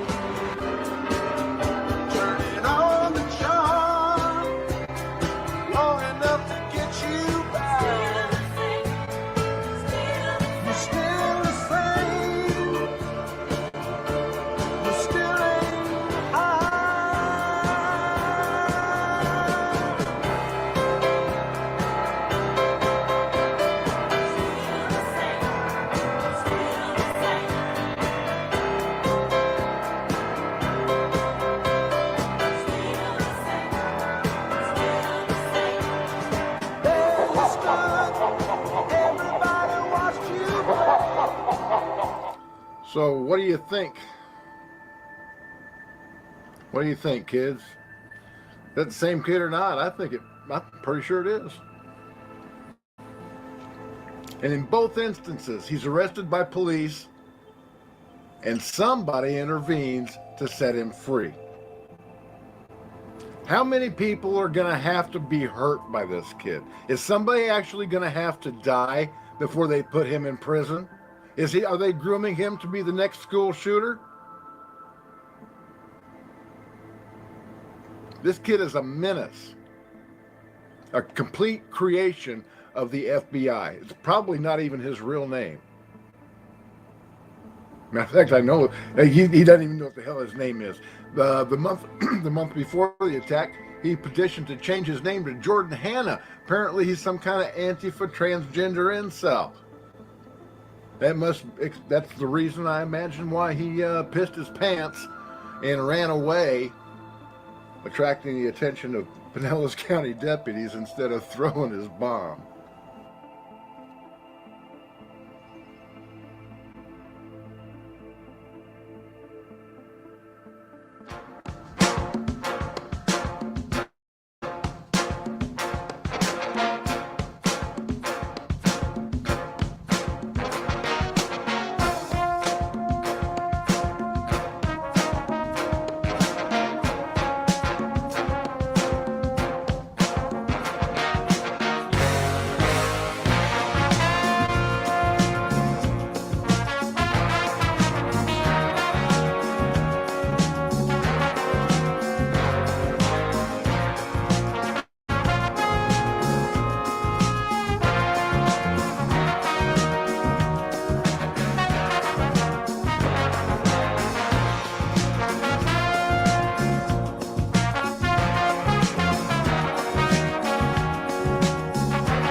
California to suck a dick. Isn't California a two-party consent state? Who are you? Yes, it is. He's the guy. He's the one who made all those fake interviews for me tonight. Why don't you use your picture? Why don't you use a video? Why? That's stupid. Why do I care what people think I look like? I'm a clout. I don't care. Sounds like you're cowardly. You're afraid to show what you look like. Oh my god. Here, pause for a second. You're coming at me. I can't believe you, Docs. This is one of Aiden's main fucking tactics. It's so retarded. What he needs to know what people look like. It's like he needs to know what you look like. So then you can talk shit about their looks, obviously. Yeah, he doesn't really have to. And this is. That's all he has. Well, I get it now, because Kate always keeps on me about it. She's like, "Oh, you always appear and shit. Oh, you're a better troll than that." You know, and I get it. It's because Aiden does that. Yeah. Okay, this makes so much more sense. I keep going. Like, why would you dox me? It's like we're not streaming private. You kind of doxed yourself. You just happened to be on the phone on a live, which I'm allowed to do because I'm in fucking California to suck a dick. I mean, I don't think judging people for their sexuality is pretty cool, but I mean, I gotta be honest. Like, I did the best I could. I tried my best for you. I got on people like that. Like, Freaking King Cobra, admit it. what? That What are you wasn't. doing right now? I thought we were talking about some shit. This guy's a fucking loser. Who Hold on. It's really important to me. Don't you text a 16-year-old girl? Yes, he's Why born is fitted in DC. Here we go. Born fitted in DC. Why is that King Cobra? Who? What is that King Cobra? Let me know when you're done with this, man. I'll be back. I'm not joking. He's not rage quit and left her by yourself?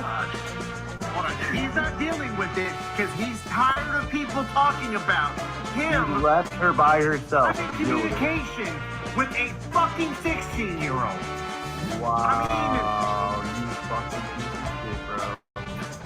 Well, I mean, what was better?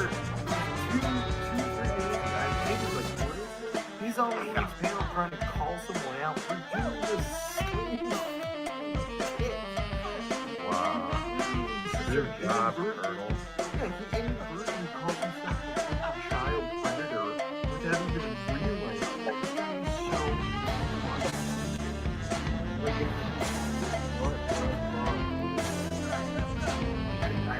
Jesus Christ, like I just, yep. I mean, for the rest of his life, somebody, at least one person a day, should remind him that he was a 40-year-old man talking to a 16-year-old. Holy fuck. Don't go talking to fucking 16-year-old bud. There's enough women out there your own age, fucking dickhead. Well, yeah, but Rada's gonna fucking not call out fucking Meryl, but he'll call out. He'll just make up fucking dumb stuff. Well, and, okay, so we're gonna have this right here. Sheila seems to be carrying a colorful battle flag for some reason. I don't know if you guys saw any of that. Yeah. I didn't see that. Yeah, he's trying to go in on Kate. He said he was going to make a video today. That never happened. I guess the crack never got delivered to his house. I don't know. Could be any number of things. Well, all fairness, it doesn't get delivered to his house. It gets delivered to the middle of the forest where they know it. Cowbell, give me cowbell. I want cowbell. Give me more.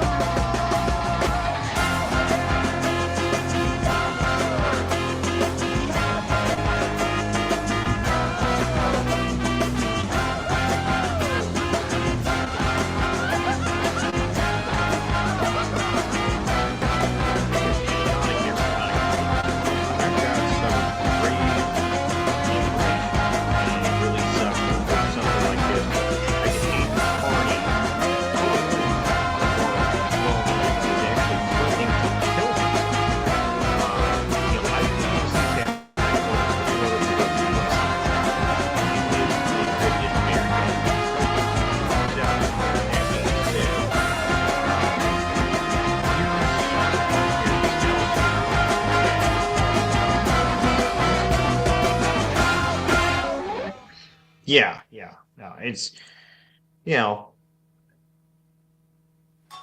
not good. Not good to see someone like this in this kind of condition. It'd be pretty tragic and terrible to see someone hurt themselves. I wouldn't want that. You know, here's this lovely front door inside of his house and everything. Look at that. That's the Turtle Boy couch and everything.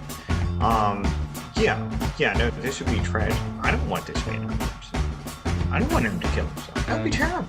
Right? So if you guys want to call a wellness check to Oldham, Massachusetts, I mean, we just need to get this guy some help. Right? So, you know, it's coming from a place of concern. I don't want to see this guy hurt himself.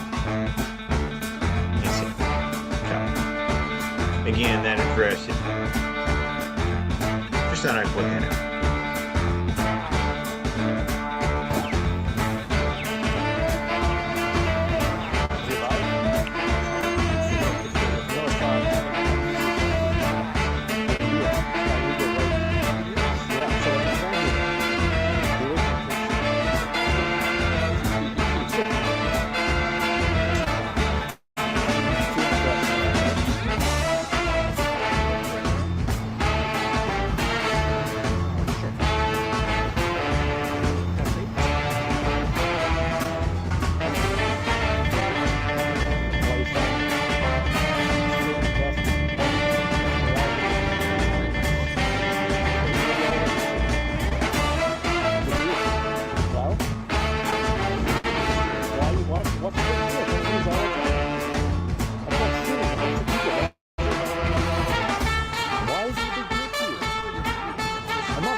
And we're live, you British prick.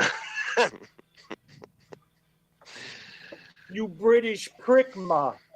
You online sexual predator. What you British prick ma. Sorry we have to do this stream, folks, but the inevitable happened. Our buddy here got doxxed by his ex-girlfriend. A total nightmare. The woman just can't keep her mouth shut. She couldn't be a grown-up and keep OGN's identity out of people's heads. She just had to spew it and then tries to make it like OGN's the bad guy. This is all over jealousy. She had to send her daddy out on me, threaten me with police. We'll get more into that. Daddy, I doxed someone and now they dox me. Please threaten them. You know, like, soon as we do streams that are, like, away from their idiocy, look what happens. Look what happens. Look who comes back and brings all this drama. We know who it is.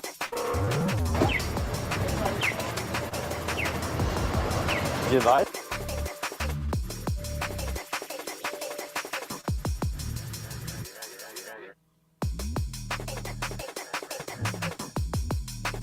So what's going on there?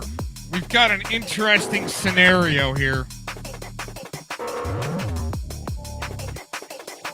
4/13/2023. Thanks for joining in, checking this out. If you were a cop watcher, I put it in the chat. If you were a cop watcher, would you want to film someone dying or being resuscitated by EMS? Get up in the grill of it 10, 15 feet away for the clicks and views and trying to make money on the YT platform. Morally, would you want to film that? Now, I think in the United States, you try to do something like that, you'll definitely be approached to go, hey, stop, dude, don't do that. Right? I've seen it. I wouldn't want to film that.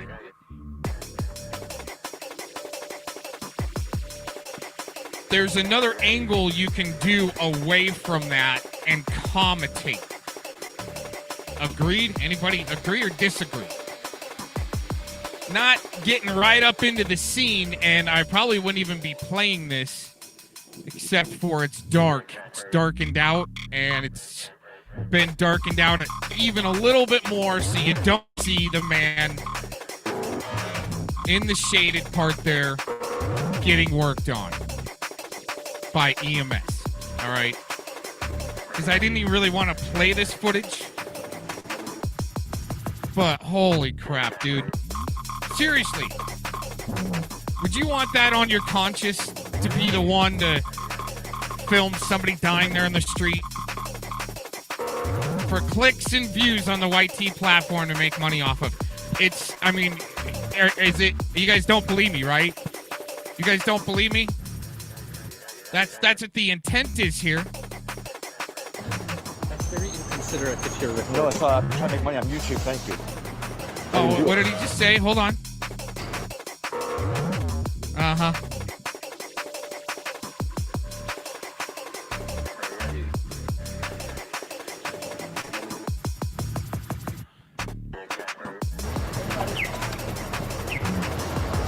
You live? That's very inconsiderate if you're recording. No, it's I'm trying to make money on YouTube, thank you.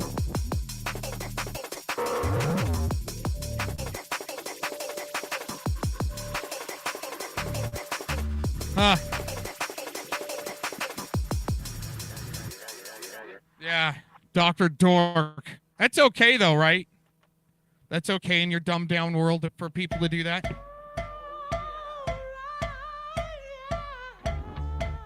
I mean, let's have a discussion on it. Unless, I mean, does anyone dare have a discussion on this moral debate?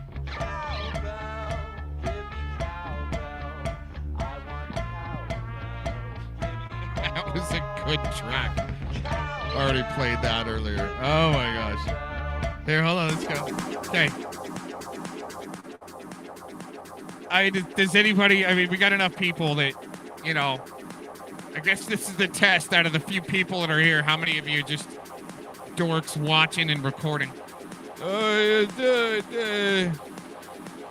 Yeah, is that, I know, that's, those are your good buddies. Dr. Dork, those guys are his good buddies.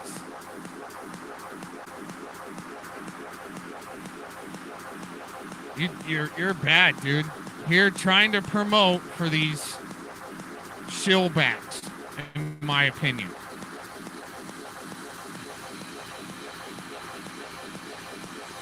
So no one wants to have this debate. I even think I put it in the chat. Let's go back. It's there somewhere. These guys don't really care about truth and getting down to moral obligation within your communities. They just want to troll chat rooms and be on loop like a good little plastic Aquino soldier. Does anyone have any input on this subject here? You want to film a guy dying, trying to be resuscitated for money on the YT platform. Anyone want to weigh in on that? I mean, you think Lisa Lake could be all like, what the hell is this guy thinking? Right? Get that guy licensed immediately. Right? Probably that's, you know, this situation, yes, where, you know, you should have some type of, if you want to be a, you know, a cop watcher or something like that, you maybe should at least have a course, because it's not illegal. In the U.S. anyway, it's not illegal, but there should be like, okay, dude, if you're gonna do it, this is what you need to know.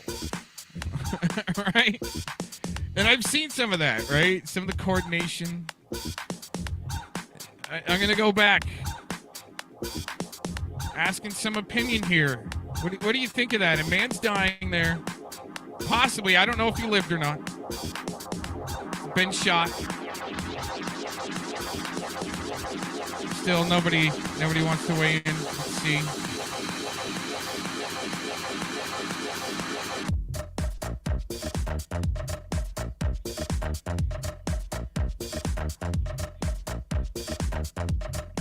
Well, she was definitely in. I don't know if she caught those questions.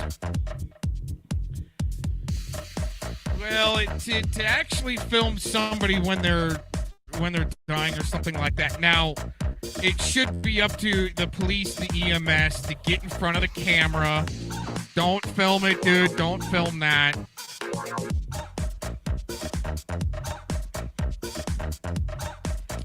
Well, I think he could have turned the camera at a different angle. He wanted to, I mean, his intent was to get right up in there to make money on YT. Okay, that's his intent. My intent, if I came across that right now, I would be off the side, camera pointing at myself, going, there's EMS on the side right now working on a man that was just shot. We don't want to show it. We're not like some dumbed down Edward-esque carbon copy here. We're going to read out the sick charges from freaking News Now Houston, you dumbass. Intent and detail to do what? To do what? Let's make some money and yeah. Seriously. Oh my God.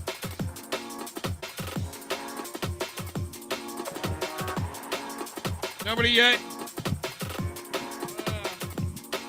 Yeah, keep, you know, it should be up to the police to get in front of your camera and go, just don't film this part, dude. But I think if you were, blurring it out. Yep. That's just why I use a videographer, man. There's just some shit that I do not want to film, but hey, we can talk about it all day long. Let's roll through this a little bit more. This guy, seriously, like I said, if it wasn't so blacked out, because we darkened it here, I wouldn't want to play this. I wouldn't want to play it. But getting that right there on the screen, Guy's filming, guy dying to make money on YT, and he's admitting it. Isn't that great? That's some Luciferian shit, if you ask me. The dark side sent him in. You know, here's my opinion on that too. So the dark side says, "Hey, we'll give you some clout through our bigger channel, right?" But the thing is that, well, all of a sudden, well, we can't just promote you because you're putting, your neighbor on blast. So you got to go out and do some cop watching, and lo and behold, that day, right, gets a little bit of money shot so he can be promoted on the bigger channel. So that way, when people go to his channel, it's not like, "Hey, everybody, you got to go to this channel," right? It's still a subversive tactic for this guy to try to make the money. He was told, I think this guy's got, 60 some odd subscribers, gets 10, 20 views per video. Okay, but he's been promised that if he does this, he will make money. That's not good intent. That's not really, dude, the whole intent here is screwed up, just like the whole 24/7 live stream they're doing. And it's some stupid shit. This is crazy.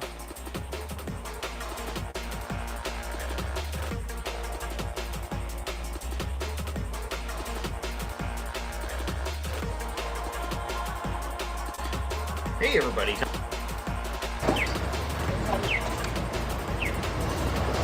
it live? Consider it if you're recording. No, it's not. I'm trying to make money on YouTube. Thank you. I can do it. It's my legal right. It is. Yeah, It so is. let me stand here then. Get away from me, please. Well, I'm allowed to be here too. Sure, if you want to. I think he may have been coached to say that. He's trying to make money because they're all trying to be some type of a legitimate, maybe news source, but they're not really. They're just freaking monetized gang stalkers. Just to let you know, this guy right here. Freedom of Both press, of them, right? actually. Like a. Sure. Got tape?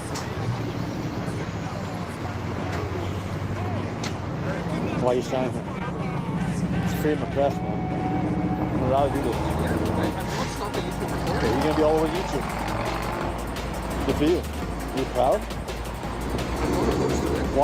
What's the big deal? It's on the news all the time.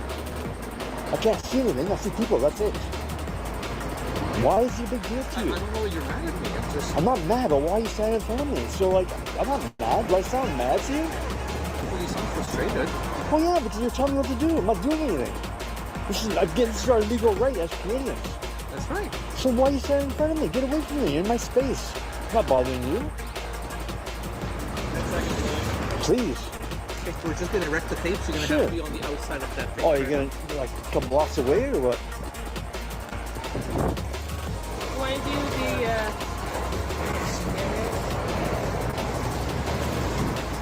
Fucking tyrant.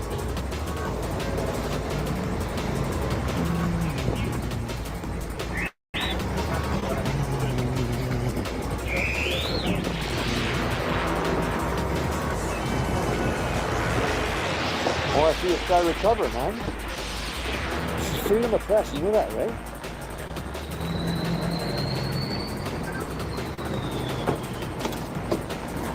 If this was CTV here, you wouldn't stop them, would you?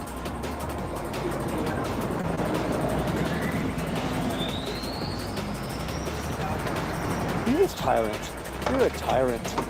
Yeah, you are. You're in my way for no reason. Yeah, you can be a tyrant and stand in front of me for no reason. I am behind the line.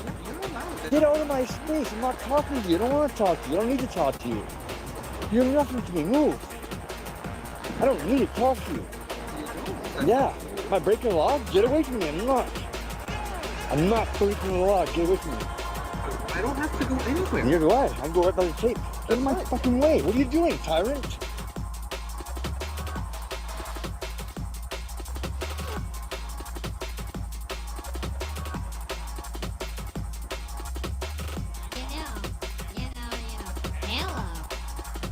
You know, by the closed captions there on the screen, you would think they're having a totally different type of conversation, talking about logs. And what else was it? There was something that he's trying to say he's straight. Seriously, did you guys catch that on the captions? See, sometimes the AAI will catch some different things, but might be more pertaining to the truth than you realize. You know, if you go back and watch the captions, okay, it tells a different story. That's what I'm trying to say, all right? Shut What's up. your name? M. Goddard? Gotcha. Good jobs, dummy. Look at this guy, guys. All kinds of people are going to see you. You're such an idiot. That's okay. Yeah, why are you in my space for? Why are you in my space? The same way you're allowed to be here, I'm allowed to be here. Right, so don't keep moving away. Look at this guy. Why are you doing this? Why are you doing this? Why? Because I believe what you're doing is quite inconsiderate. You're disrupting If I was CTV, that'd be okay, right? No, it wouldn't be. Yes, free press. We're asking you to leave. No, I don't have to leave. It's Yes, free you press. do. You're on If you YouTube right wanna now. leave, you will be arrested I don't, for what? obstruction. For Really? obstruction, yes, for obstruction. Well, how am I obstructing? You know what? Either we bring this back or I'm going to arrest this guy. I'll go then. But you're going to be all over YouTube. This is wrong. That's fine. If it was a CTV, you'd be in trouble. You're going to be all over YouTube. I'd love it. I'm going to Go make sure for everybody it. does get it. Thank you very Yeah. much. You're welcome. Have a nice day. Thanks for working for us.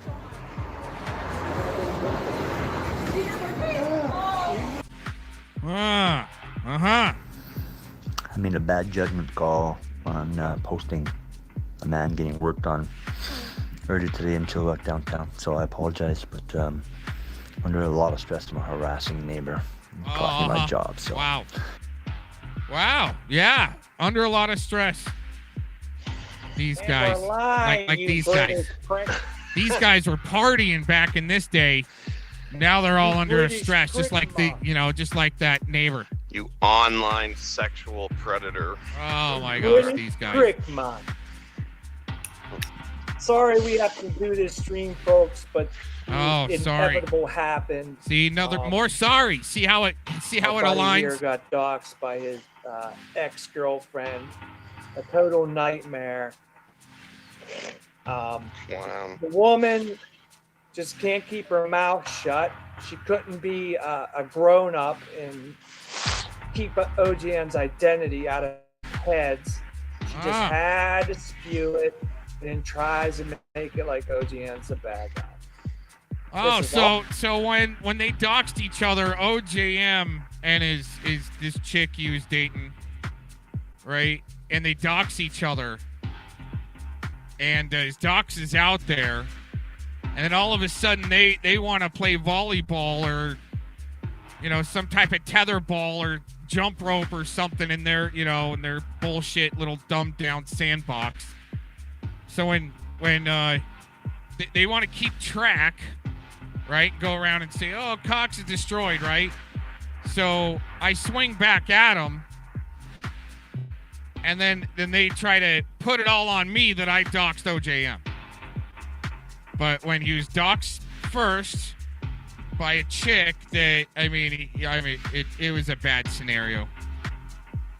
I think there's even a video on that. If anybody's missed it, I could probably play it. But it all aligns, doesn't it? Oh, these guys are sorry they gotta do this. But it's because we're sorry we gotta do this. And blame it on somebody else besides your own little shortcomings and wannabe gangster rap bullshit on Hangouts. We're gonna go live on Hangouts and be somebody's. Okay. All over, Joe. All right. She had to send her daddy out on me to threaten me with police. We'll get more into that. Daddy, I doxed someone and now they dox me. Please threaten them. Fuck you. As soon as we do streams that are away from their idiocy, look what happens. Look who comes back and brings all this drama back. We know who it is. You guys know who it is. Yeah, White Rage. The online sexual predator rat from Britain gave my girlfriend's name out. Then the cunt gave fucking my name out, my girlfriend's, my dad. I think that was it, right? Yeah. Oh yeah, they doxed me.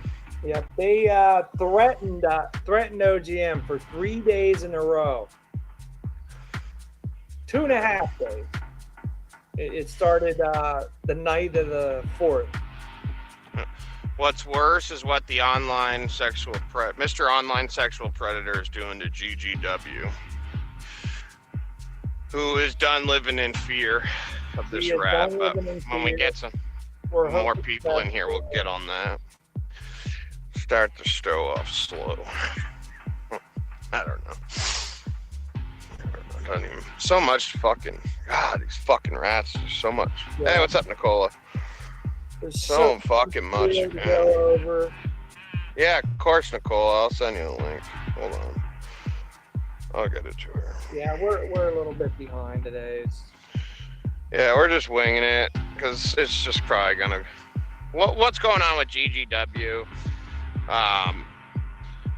Unless the rat wants to stop, which I doubt he will, it's probably gonna be somebody needs to stand up for her. So,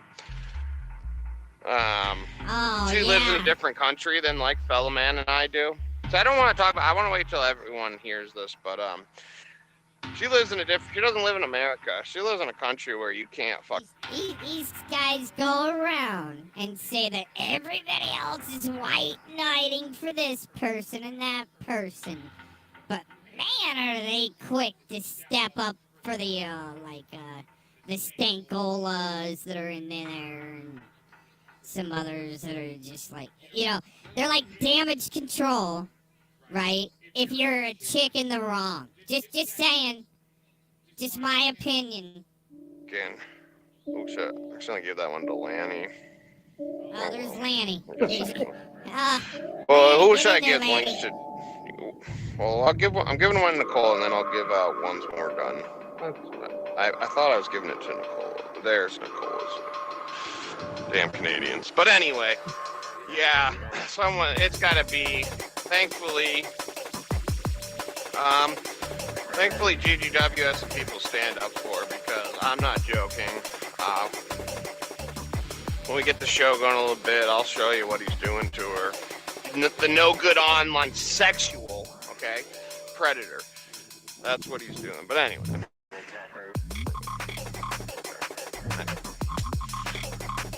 I'm lost for words anymore, OJ. This is just beyond reasoning what they've done. Yeah, I know. Hey, Zooher. Yeah. I mean, there is so much to go over. It just doesn't stop. Yeah. I put the link for the. Hey, Nathan. Hey, Nate. Good to see you. Our good old friend Nathan. Wouldn't that be funny if he came to us and said, "You guys are right. That freak guy is no good. I should have known." Hey, Brooke. He's probably got Nathan over a barrel, too. Kind of weird seeing Nathan go up. You've been in the hype for a little bit. Anyway. We'll show you what your rat friend is doing to GGW that you all are supporting. And, like I said, I will be tying it to all of you. But I'm not going to repeat it. I'm just going to do it. And you guys will see. But anyway. You guys want to support online sexual predators? Go right ahead, I guess. I don't know where to start off tonight. We're going to wait and talk about the GGW stuff a little later. What do you want? There is no law against sniffing panties. You were threatened to be ruined offline and on. Yeah, let's go on with the threat for 2.5 days of threats. And it came out of nowhere, OGM. And what have you done? You just went to Renee's stream when she was streaming, and she said it's okay to troll me. Give her a little. Yeah, I was trolling her, but it wasn't on her stream. You didn't It was on. any crazy stuff. What's up, Zero? Nope. I was just trolling with her. We'll open up here in a little bit, Zero. It was on Cage stream. Okay, I was just trolling. I thought that was okay. I'm like, Renee, just stop stalking me, blah, blah, blah. In a joking way, which she knew, just in a chat. You know, like, I don't want you, blah, blah, blah. And she flipped the fuck out, started talking about my kid, and then got on a stream and made a fool of herself for hours. And then it was like few days later, she doxed me. Or, no, actually, it was about a week later, because she said, don't say my name. Don't say my name. So I stopped, you know? And it seemed like it cooled down.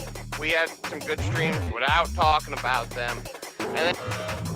Do you understand? I'm not like you. I'm not a LARPer. Come on. Good stuff. Should I drop the link for him? Hold on. And just all of a sudden, Mr. Online Sexual Predator's like, I'm going to prove I'm an online sexual predator, and I'm going to destroy a woman. I'm going to destroy her, even though I've never met her in real life. You know, like, just a cry for attention. And he did. He proved that he is a no-good predator. What a piece of garbage. Then Nick Cat, the fucking punk. Nick Cat, oh yeah, I can back it up with fist. You know, since that's what you're saying, you want to go on there and lie, say you're not certain accounts and all that. Fuck you. All I said was, yeah, you're getting doxxed if I get doxxed. You were on a stream doxing me, so you got doxxed. Fuck you. Sure. How it goes. It's unfortunate that this had to happen. Yep. I watched Nick Cat go in the chats and go, hey, what's up, trolls? I wish I wasn't a trucker from Vermont. Like, he would say that about OJM. Like, I never seen anything like that. Like, he would take these little digs and then go, oh, I'm just a nice guy. I just like to troll. I just like to troll on here. Hey, wait, I want to say something to trolls versus trolls real quick. Yeah, Renee's daddy threatened me with police. Shall I dox Renee's daddy? Should I dox Daddy Bellavance? No, I'm just never mind. Should I? I don't know yet. But he seems to have some special connections with the sheriff's office. Okay. Never mind. I didn't mean to interrupt you. I just wanted to put that. What up, Ripster? What's up, Sorry, I just wanted to get that one out. No volume? Okay. I didn't mean to. How you guys doing? Good. Man, we really didn't want to do this. But we were hoping we didn't have to do this. Gosh. Yeah. I got some good material to go over in the next couple weeks. Content, that stuff we used to do. Yeah. I'm going to get back into some stuff. I know it can be boring, but oh well. I know drama is more important. Whatever. I don't even care anymore. I'm so fed up. I wish I'd never turned on YouTube at this point. Fucking, it's just so consuming. Yeah. Did you address Raxley's threat? Can you play? You want to show his screenshot of what he said? Yeah, let's get to the juice. Yeah. Raxley just sent us this. What, the one to me? Yeah, the one to you.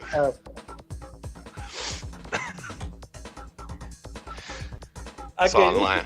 Now remember, this is coming from the man that just shit-talked me for 3 streams in a row. Okay? Let's keep that in mind. Go ahead. I'm getting it right now. I'm taking this up.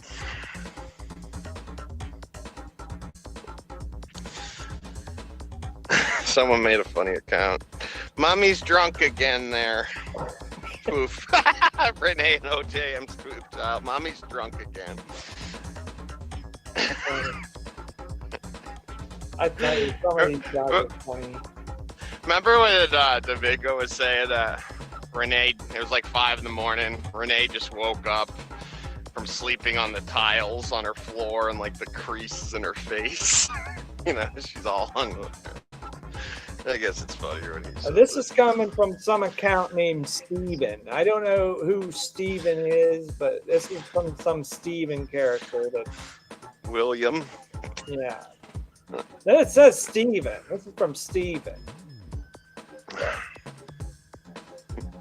Give me a second. Hopefully it'll go correctly.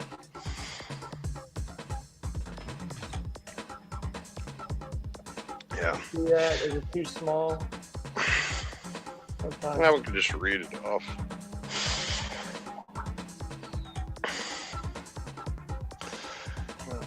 I don't know if that's too small. I want you to share the message I received from Daddy Bell Events. It's so fucking hypocritical. I just don't want you to dox the number. Or should I just read it off? This is from Daddy Bell Events. I suggest you stop giving out my daughter's info and harassing her. Oh my God. She does not contact you or talk about you on the streams. That's what this guy says. I work for the Sullivan County. Oh, he's worked for the Sullivan County Sheriff's Office. Ooh.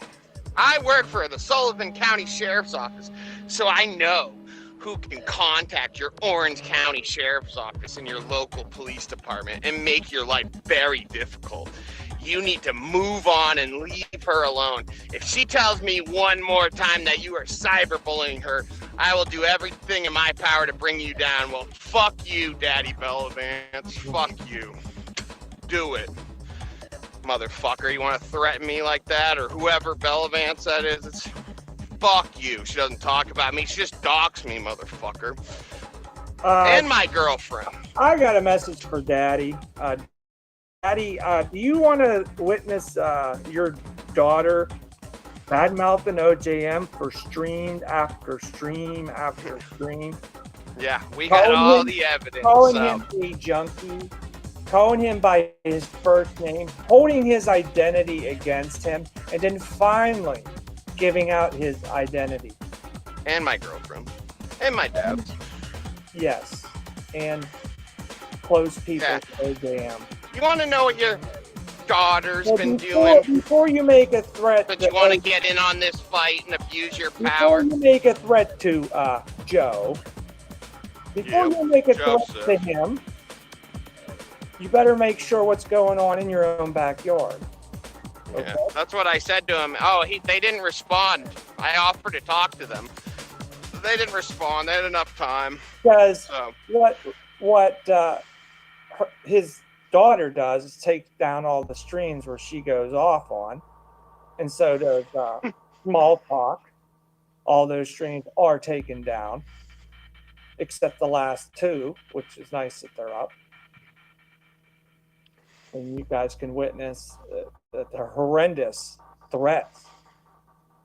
And Daddy Bellavance, I've already forwarded your message to the working trooper on this. And they weren't happy with your daughter's threats of calling the Los Solitos. Another name is the Solids from Connecticut. So, Daddy Bellavance, do you have connections to the Los Solitos since you couldn't respond back? You know, the Solids that her and her group have threatened to call on me and make some false claims to have them come attack me. So, you wanted to get involved in this fight. You want to abuse your power of authority. Okay, that's fine. I'm down. I'm game. Sick of this. Anyway. Yeah, her and her crew are the scourge of YouTube. I mean, the scourge. Yeah. Yeah, if you think fucking threatening me with your power of authority is gonna make me shut my mouth for defending myself, fuck you. That's all I got. Here's a message from Stephen Yaxley.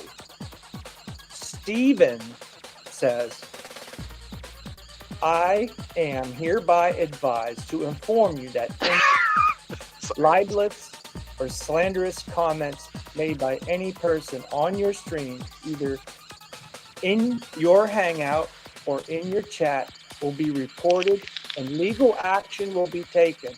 Also, you do not have any permission to use content from my channel, my photos, my voice, or any other information that can identify myself or be linked to my internet identity, also known as online identity, and also known as internet persona.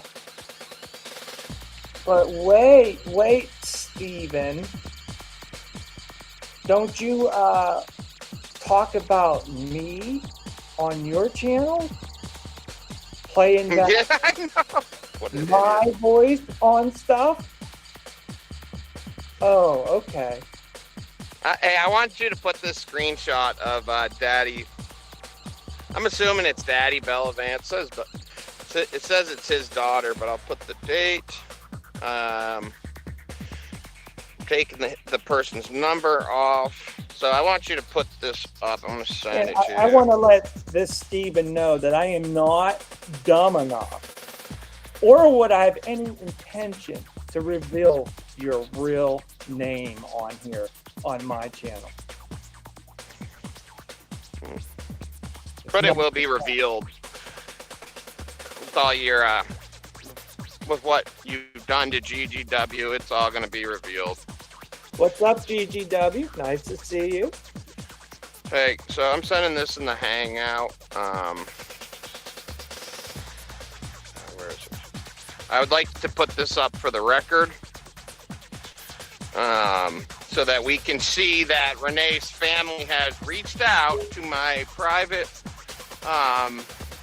messages and is threatening me to abuse a power of authority through their position at the county sheriff's office. So you want me to share that? Yeah. I guess her family is used to threatening people. So now we got one of their family members reaching out to me. So that means Renee gave my number out to this dirty cop of some sort, this dirty person of authority. Yeah, read the message for yourself, you guys. This is Renee's family. I'm assuming Daddy Bellavance reaching out to threaten me with their power in a position of authority, according to them. You know, like, is the whole Bellavance family used to threatening people or something? We need to show you on the show that she dropped my name first and my girlfriend's? So, that's funny, and we're gonna prove that. It's documented that happened. Yeah. That she revealed OGM's first and last name. And she admitted up to it last night. Explain what a surname is. Surname. It's a last name, right? It's a last name. Hey, what's up, GGW? I told you she was in it. Don't worry, we'll get justice for you. He better not be preying on you anymore, because he's not going to be preying on you anymore. And if he does, we need to document it. And we're gonna go over GGW in a minute and the threats, the harassment, the predatorial shit she's been having to deal with. But anyway, sorry, fella, man. It's a little heated tonight. Oh, go ahead, let it out, my friend. But good to see you, GGW. And let me tell you, no predatorial online predators, sexual predators will be harassing you in this chat. And if they do, they get the boot. So, hey, Influence, what's up? Oh yeah, I got to correct something I said pertaining to Influence. I want to make sure I was wrong. She's not frightened by anybody on here. I was pertaining to my opinion on what she thinks is toxic on here, but I want everybody to know that she's not frightened by anybody. So I made a mistake. That's not what I meant. But all good Influence. But to this person who's in a power of authority in the Bellavance family, threatening me, have fun explaining your comment to the trooper involved. But anyway, I tried to reach out to you, to talk to you, but you refused. You just threatened me, and that was it. So have fun explaining your comment about, about making my life hard. Have fun explaining your comment to that trooper. So Yeah, and I have every right to defend myself from threats to OJM. I mean, the threats are all public. Yep. And like I said in the comments I sent you, this woman had, long before, this has been going on for months, Daddy, and or whoever, Daddy or Mommy, it's got to be one of the two. Assuming Daddy, because if you were the mommy, you would have put in how Renee drinks and drives with her kids on the way home, and that's why she's not allowed there. But anyway, I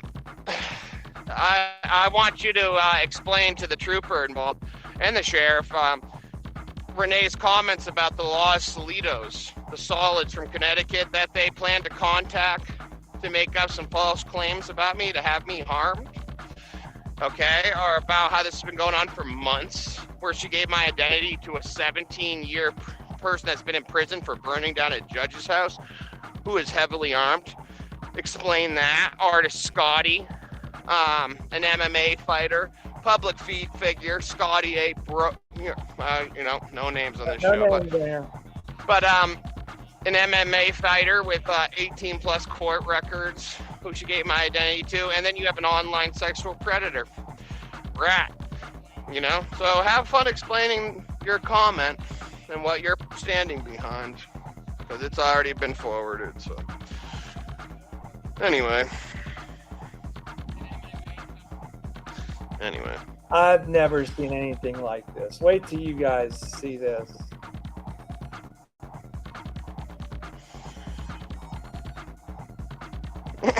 Sorry, Args. Hey, what's up, Smith & Wesson? Some of these comments are funny.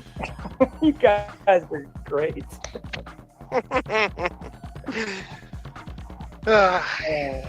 Wait till you guys see what this Jolly Roger character has said about OJM. I mean... Yeah, and then it can explain some of the stuff I've said to him. Influence knows what I'm talking about. It's bad. Pretty bad. Yeah, Damon. We try to get away from it, but it seems to creep its way around, But Damon loves the drama. He loves it when he's over at Small Talk.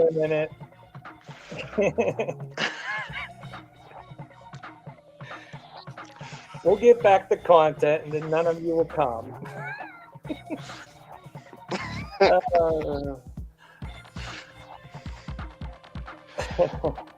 least you have a sense of humor, right? It's a good day. All right. What's next? What did I say? What was I going to pull up next? Forget. This is too much. Oh, Jolly's comments. I thought there was another one you wanted to do before that.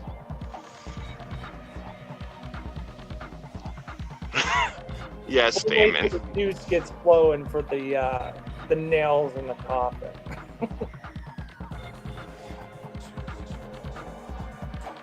Oh my gosh! I never.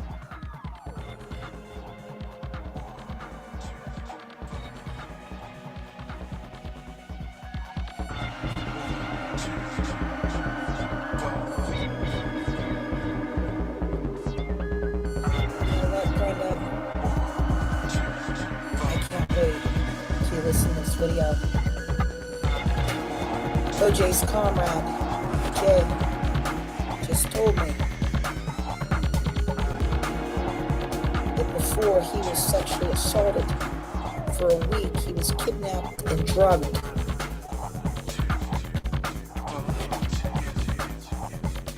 And he also has PTSD.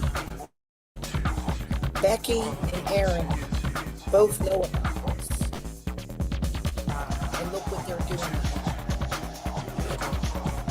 look how Becky accused him of recruiting me and all this crazy shit.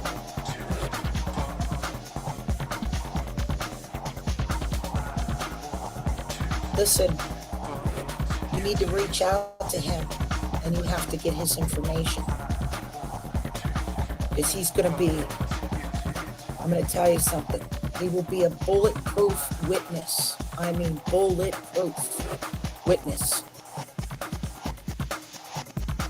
Going against, especially for Aaron and Becky.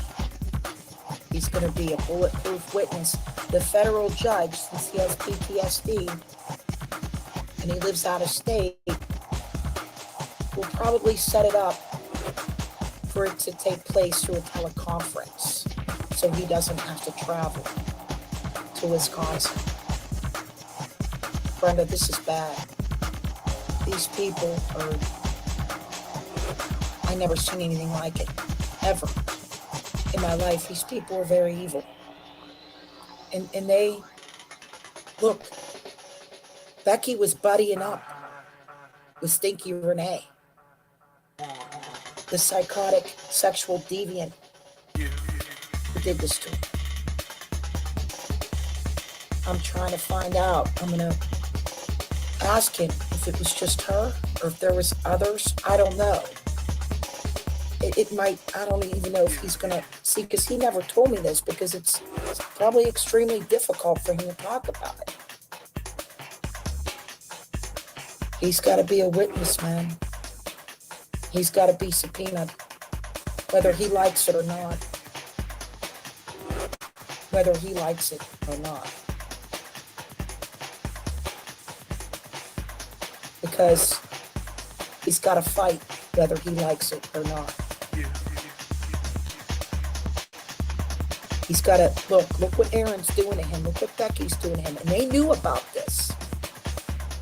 Becky got tight with the woman who did this to him. Man, these are some... I'll be back later on in the evening. Reach out to this dude, man. You really like him. He's cool. He's really cool to talk. Just a really cool guy. You're gonna love him, man. He's just... You'll really like him. You wanna hook up with him and hang out, feel free to do it. Or however you want to contact him, man. This is... Holy shit. I can't believe it. I cannot believe this.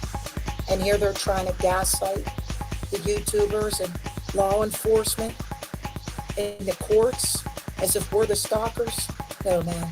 We're not the stalkers.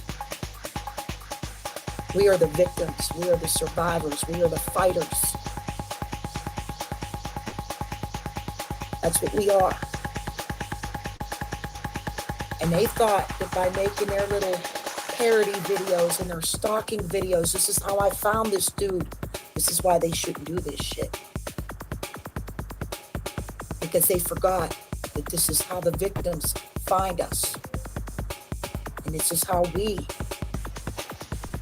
all find each other, by them making these stock videos. Thank God I found this man.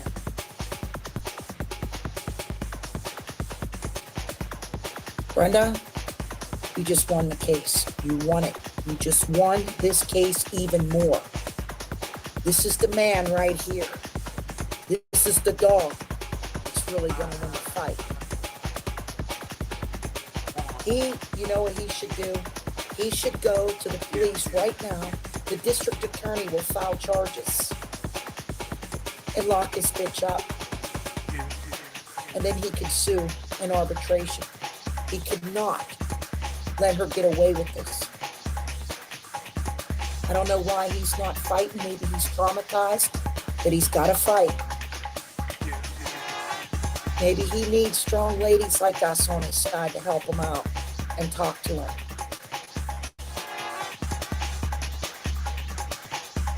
Man, looking back when we were talking, I could tell he would get to talk and then he'd stop. I think that he was trying to maybe want to tell me more, but couldn't. Looking back now. Jay, you're a good man. Thanks for telling me this shit.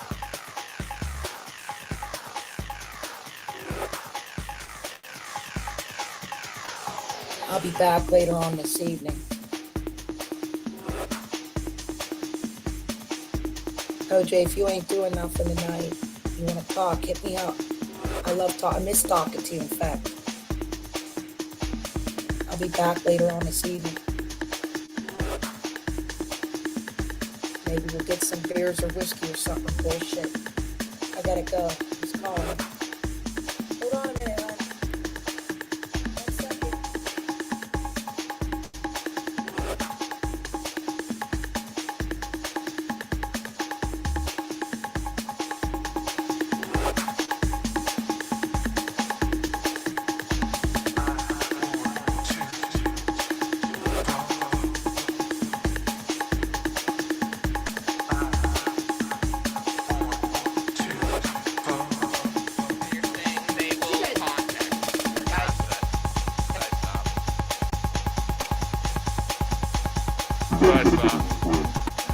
I'm getting to the best part. So I'm doing what I say.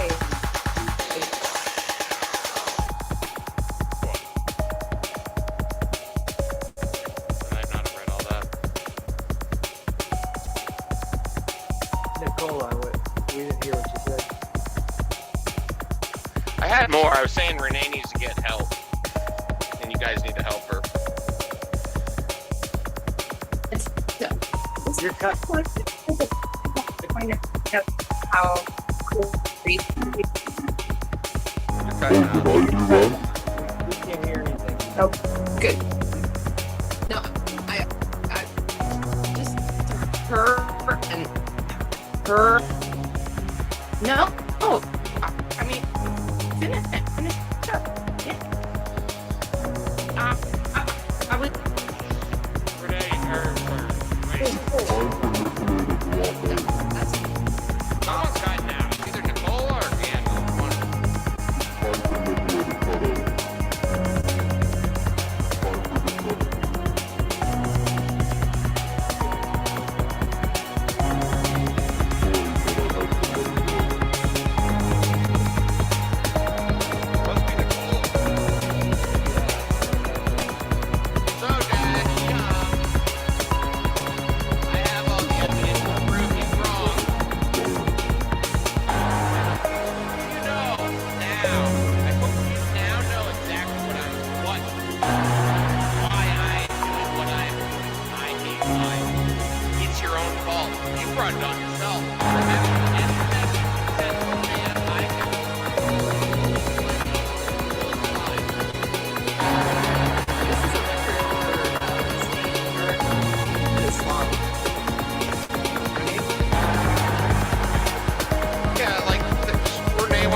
Ain't you a snooty bitch?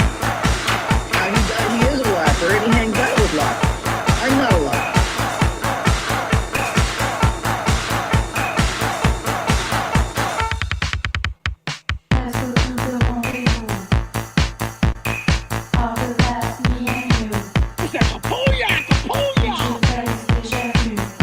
Ain't you a snooty bitch?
Fellow man, I don't think you're honest, and I think you're a LARPer just like them. I gave you blue, because I'm gonna give you the benefit of the doubt. You fuck me, I'm gonna ruin you.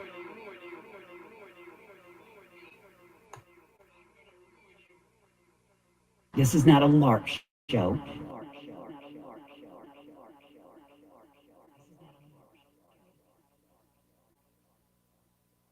Running narratives, pushing LARPs. He went and called out everybody. What are you talking about? I've been doing that since, I don't know, 2-3 years. These people are pros at emotional extortion and blackmail.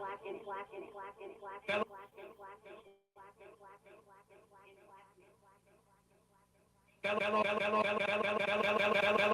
man, I don't think you're honest, and I think you're a LARPer just like them.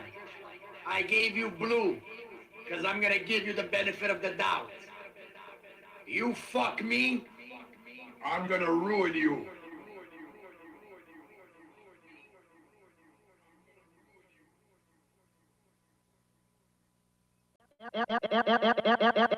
Aaron V. Cox is someone who needs very close scrutiny.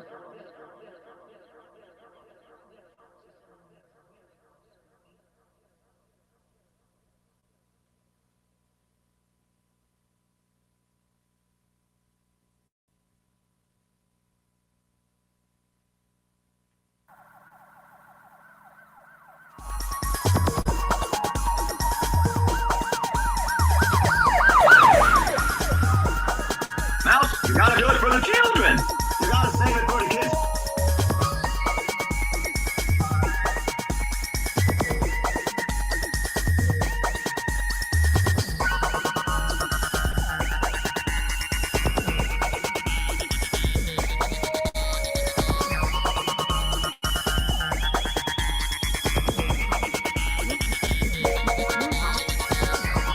Ah, that just slapped the taste right out of his mouth. Oh, I'm not done with it yet. Yeah, that's good. I love it. 'Cause that shows you. Now, he's the one. Hey, he's the one that's been going on his page talking shit about me all the time for the past how long. I wonder why he was using deflection tools. And now he's playing me being up on that panel over there with the clowns over there. Yeah, now he's playing that for 48 hours straight. Is that all you got, cock? Is that all you think? Go back to me, look. And I defended Farmer, and I defended my friend. Is that all you got? Hey, they ain't never gonna find a whole clip, like we got on them, finding out that I defended Drax. Never. Every time they got a little piece of a clip, I was in a chat room cussing their dumb asses out. I told them Mouse was smart. Mouse, you gotta do it for the children. You gotta save it for the kids. I would roast you, but my mom said I'm not allowed to burn trash.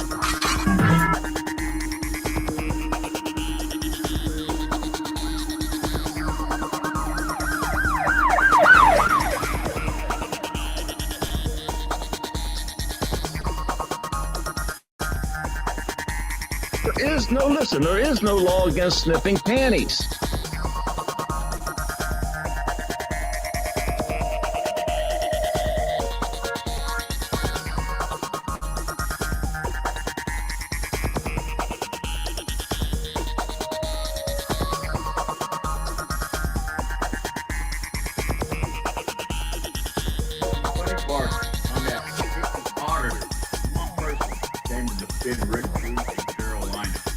Putting it out there. From this day forth, anyone in the Crude Nation will defend this man to the death. And that was our good buddy, the wild man of Canada himself.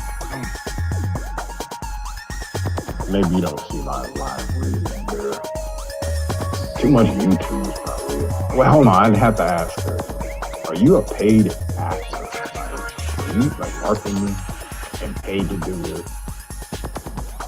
We're going around 50 Walmart cards and a carton of smoke.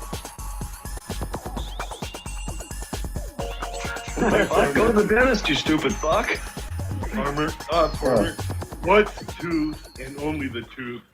Quote stated that you're lying.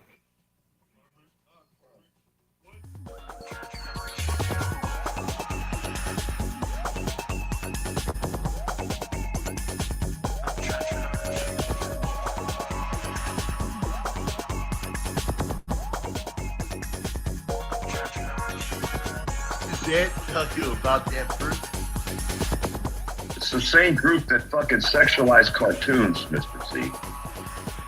Oh, hey, you know, if they want to sexualize like cartoons from that costume, I guess that's their choice. Hey, check this out. How long did they leave that fucking fake suicide video up last night? That fucking video was up for fucking hours. But we put up a video of one fucking thing and they take us down within minutes. But they left that fake suicide video up there, which we all have a copy of. If anybody doesn't have it, I'll gladly send it to you. I have it. Hey, Sassy doesn't look like it. What's that? The name does not fit that person. I thought Sassy was a girl, but it's not a girl. It's a guy. It's a big guy. Yeah. Does that tell you about that person?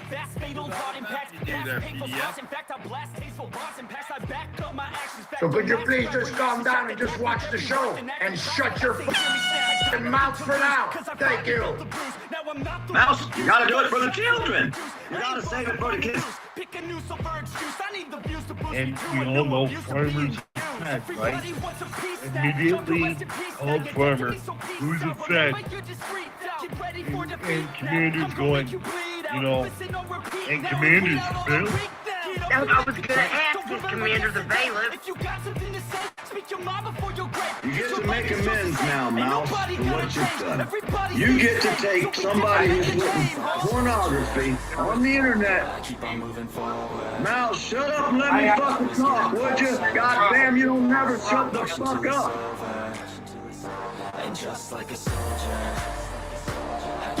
motherfuckers are putting pornography where children can see it. If you don't charge them, I will. I'm already in contact. I'm going to make sure Marty check and ass check gets to the proper authorities. They will not porn bomb motherfuckers. I'm going to put a stop to that. There's nothing I hate worse than a motherfucker taking advantage of a goddamn child. And that's what you did, and that's what they're doing.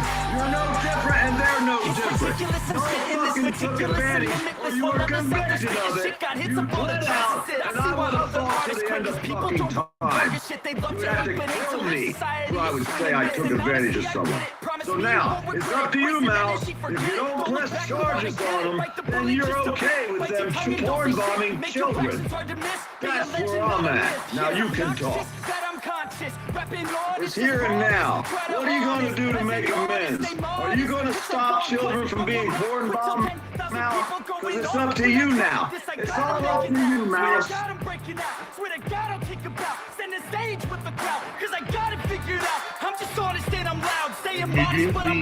Old farmer. Who's it said?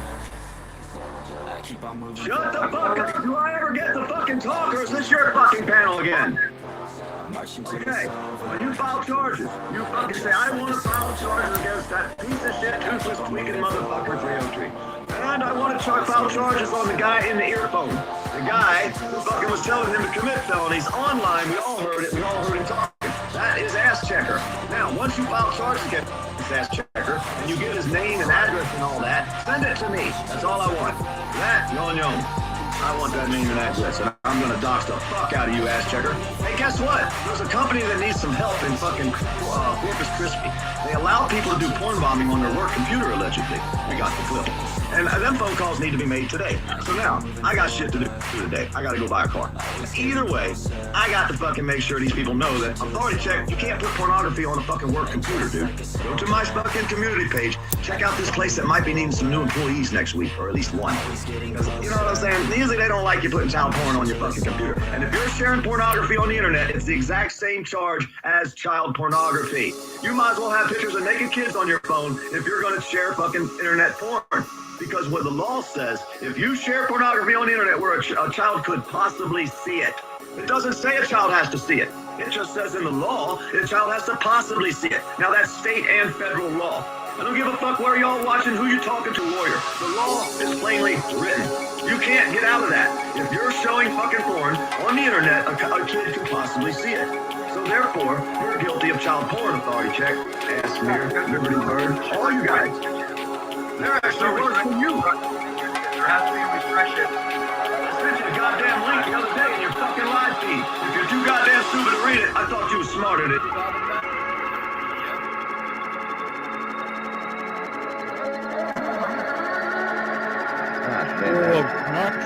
That just slapped the face right out of his mouth. That's just Hey, he's the one that's been going on his page talking shit about me all the time. I wonder why he was using deflection tools. And now he's playing me being up on that panel over there with the clowns over there. Yeah, now he's playing that for 48 hours straight. Is that all you got, cock? Is that all you can come back at me with? That I defended Farmer and I defended my friend? Is that all you got? Yeah. Hey, they ain't never gonna find a whole clip, like we got on them, finding out that I defended Rat. Never. Every time they got a little piece of a clip, I was in a chat room cussing their dumb asses out. I told them Mouse was smart. Mouse, you gotta do it for the children. You gotta save it for the kids.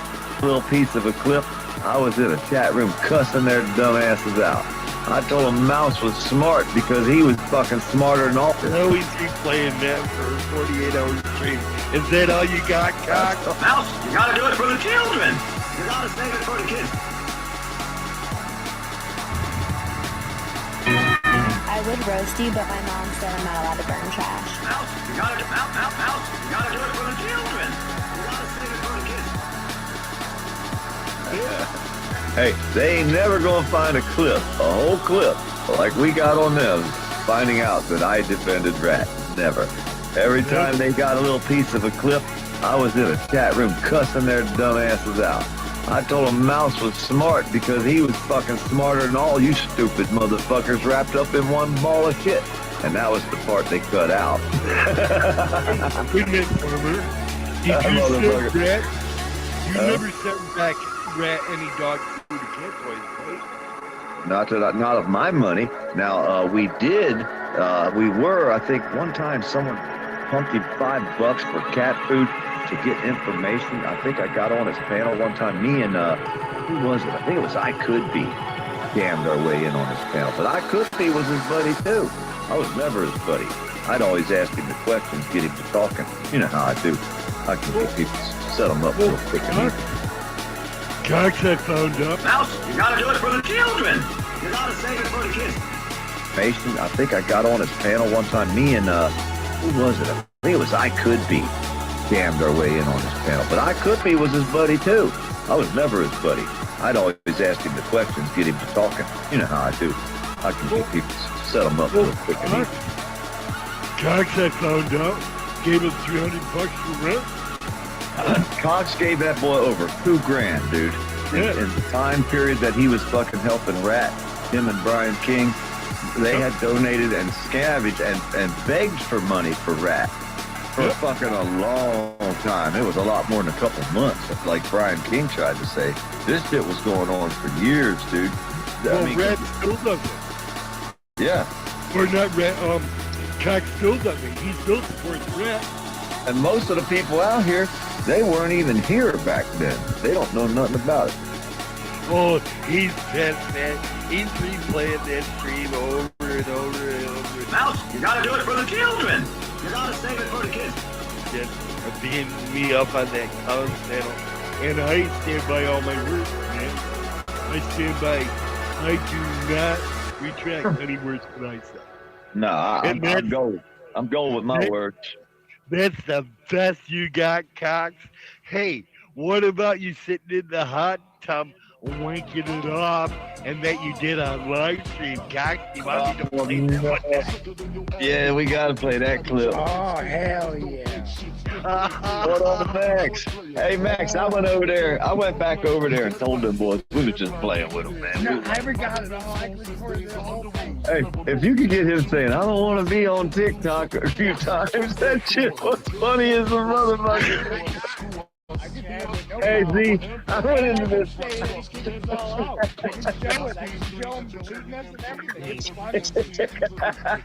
Jim was fucking hilarious. Man, he was mad. He was like, man, they're making $1,000. Mouse, you gotta do it for the children.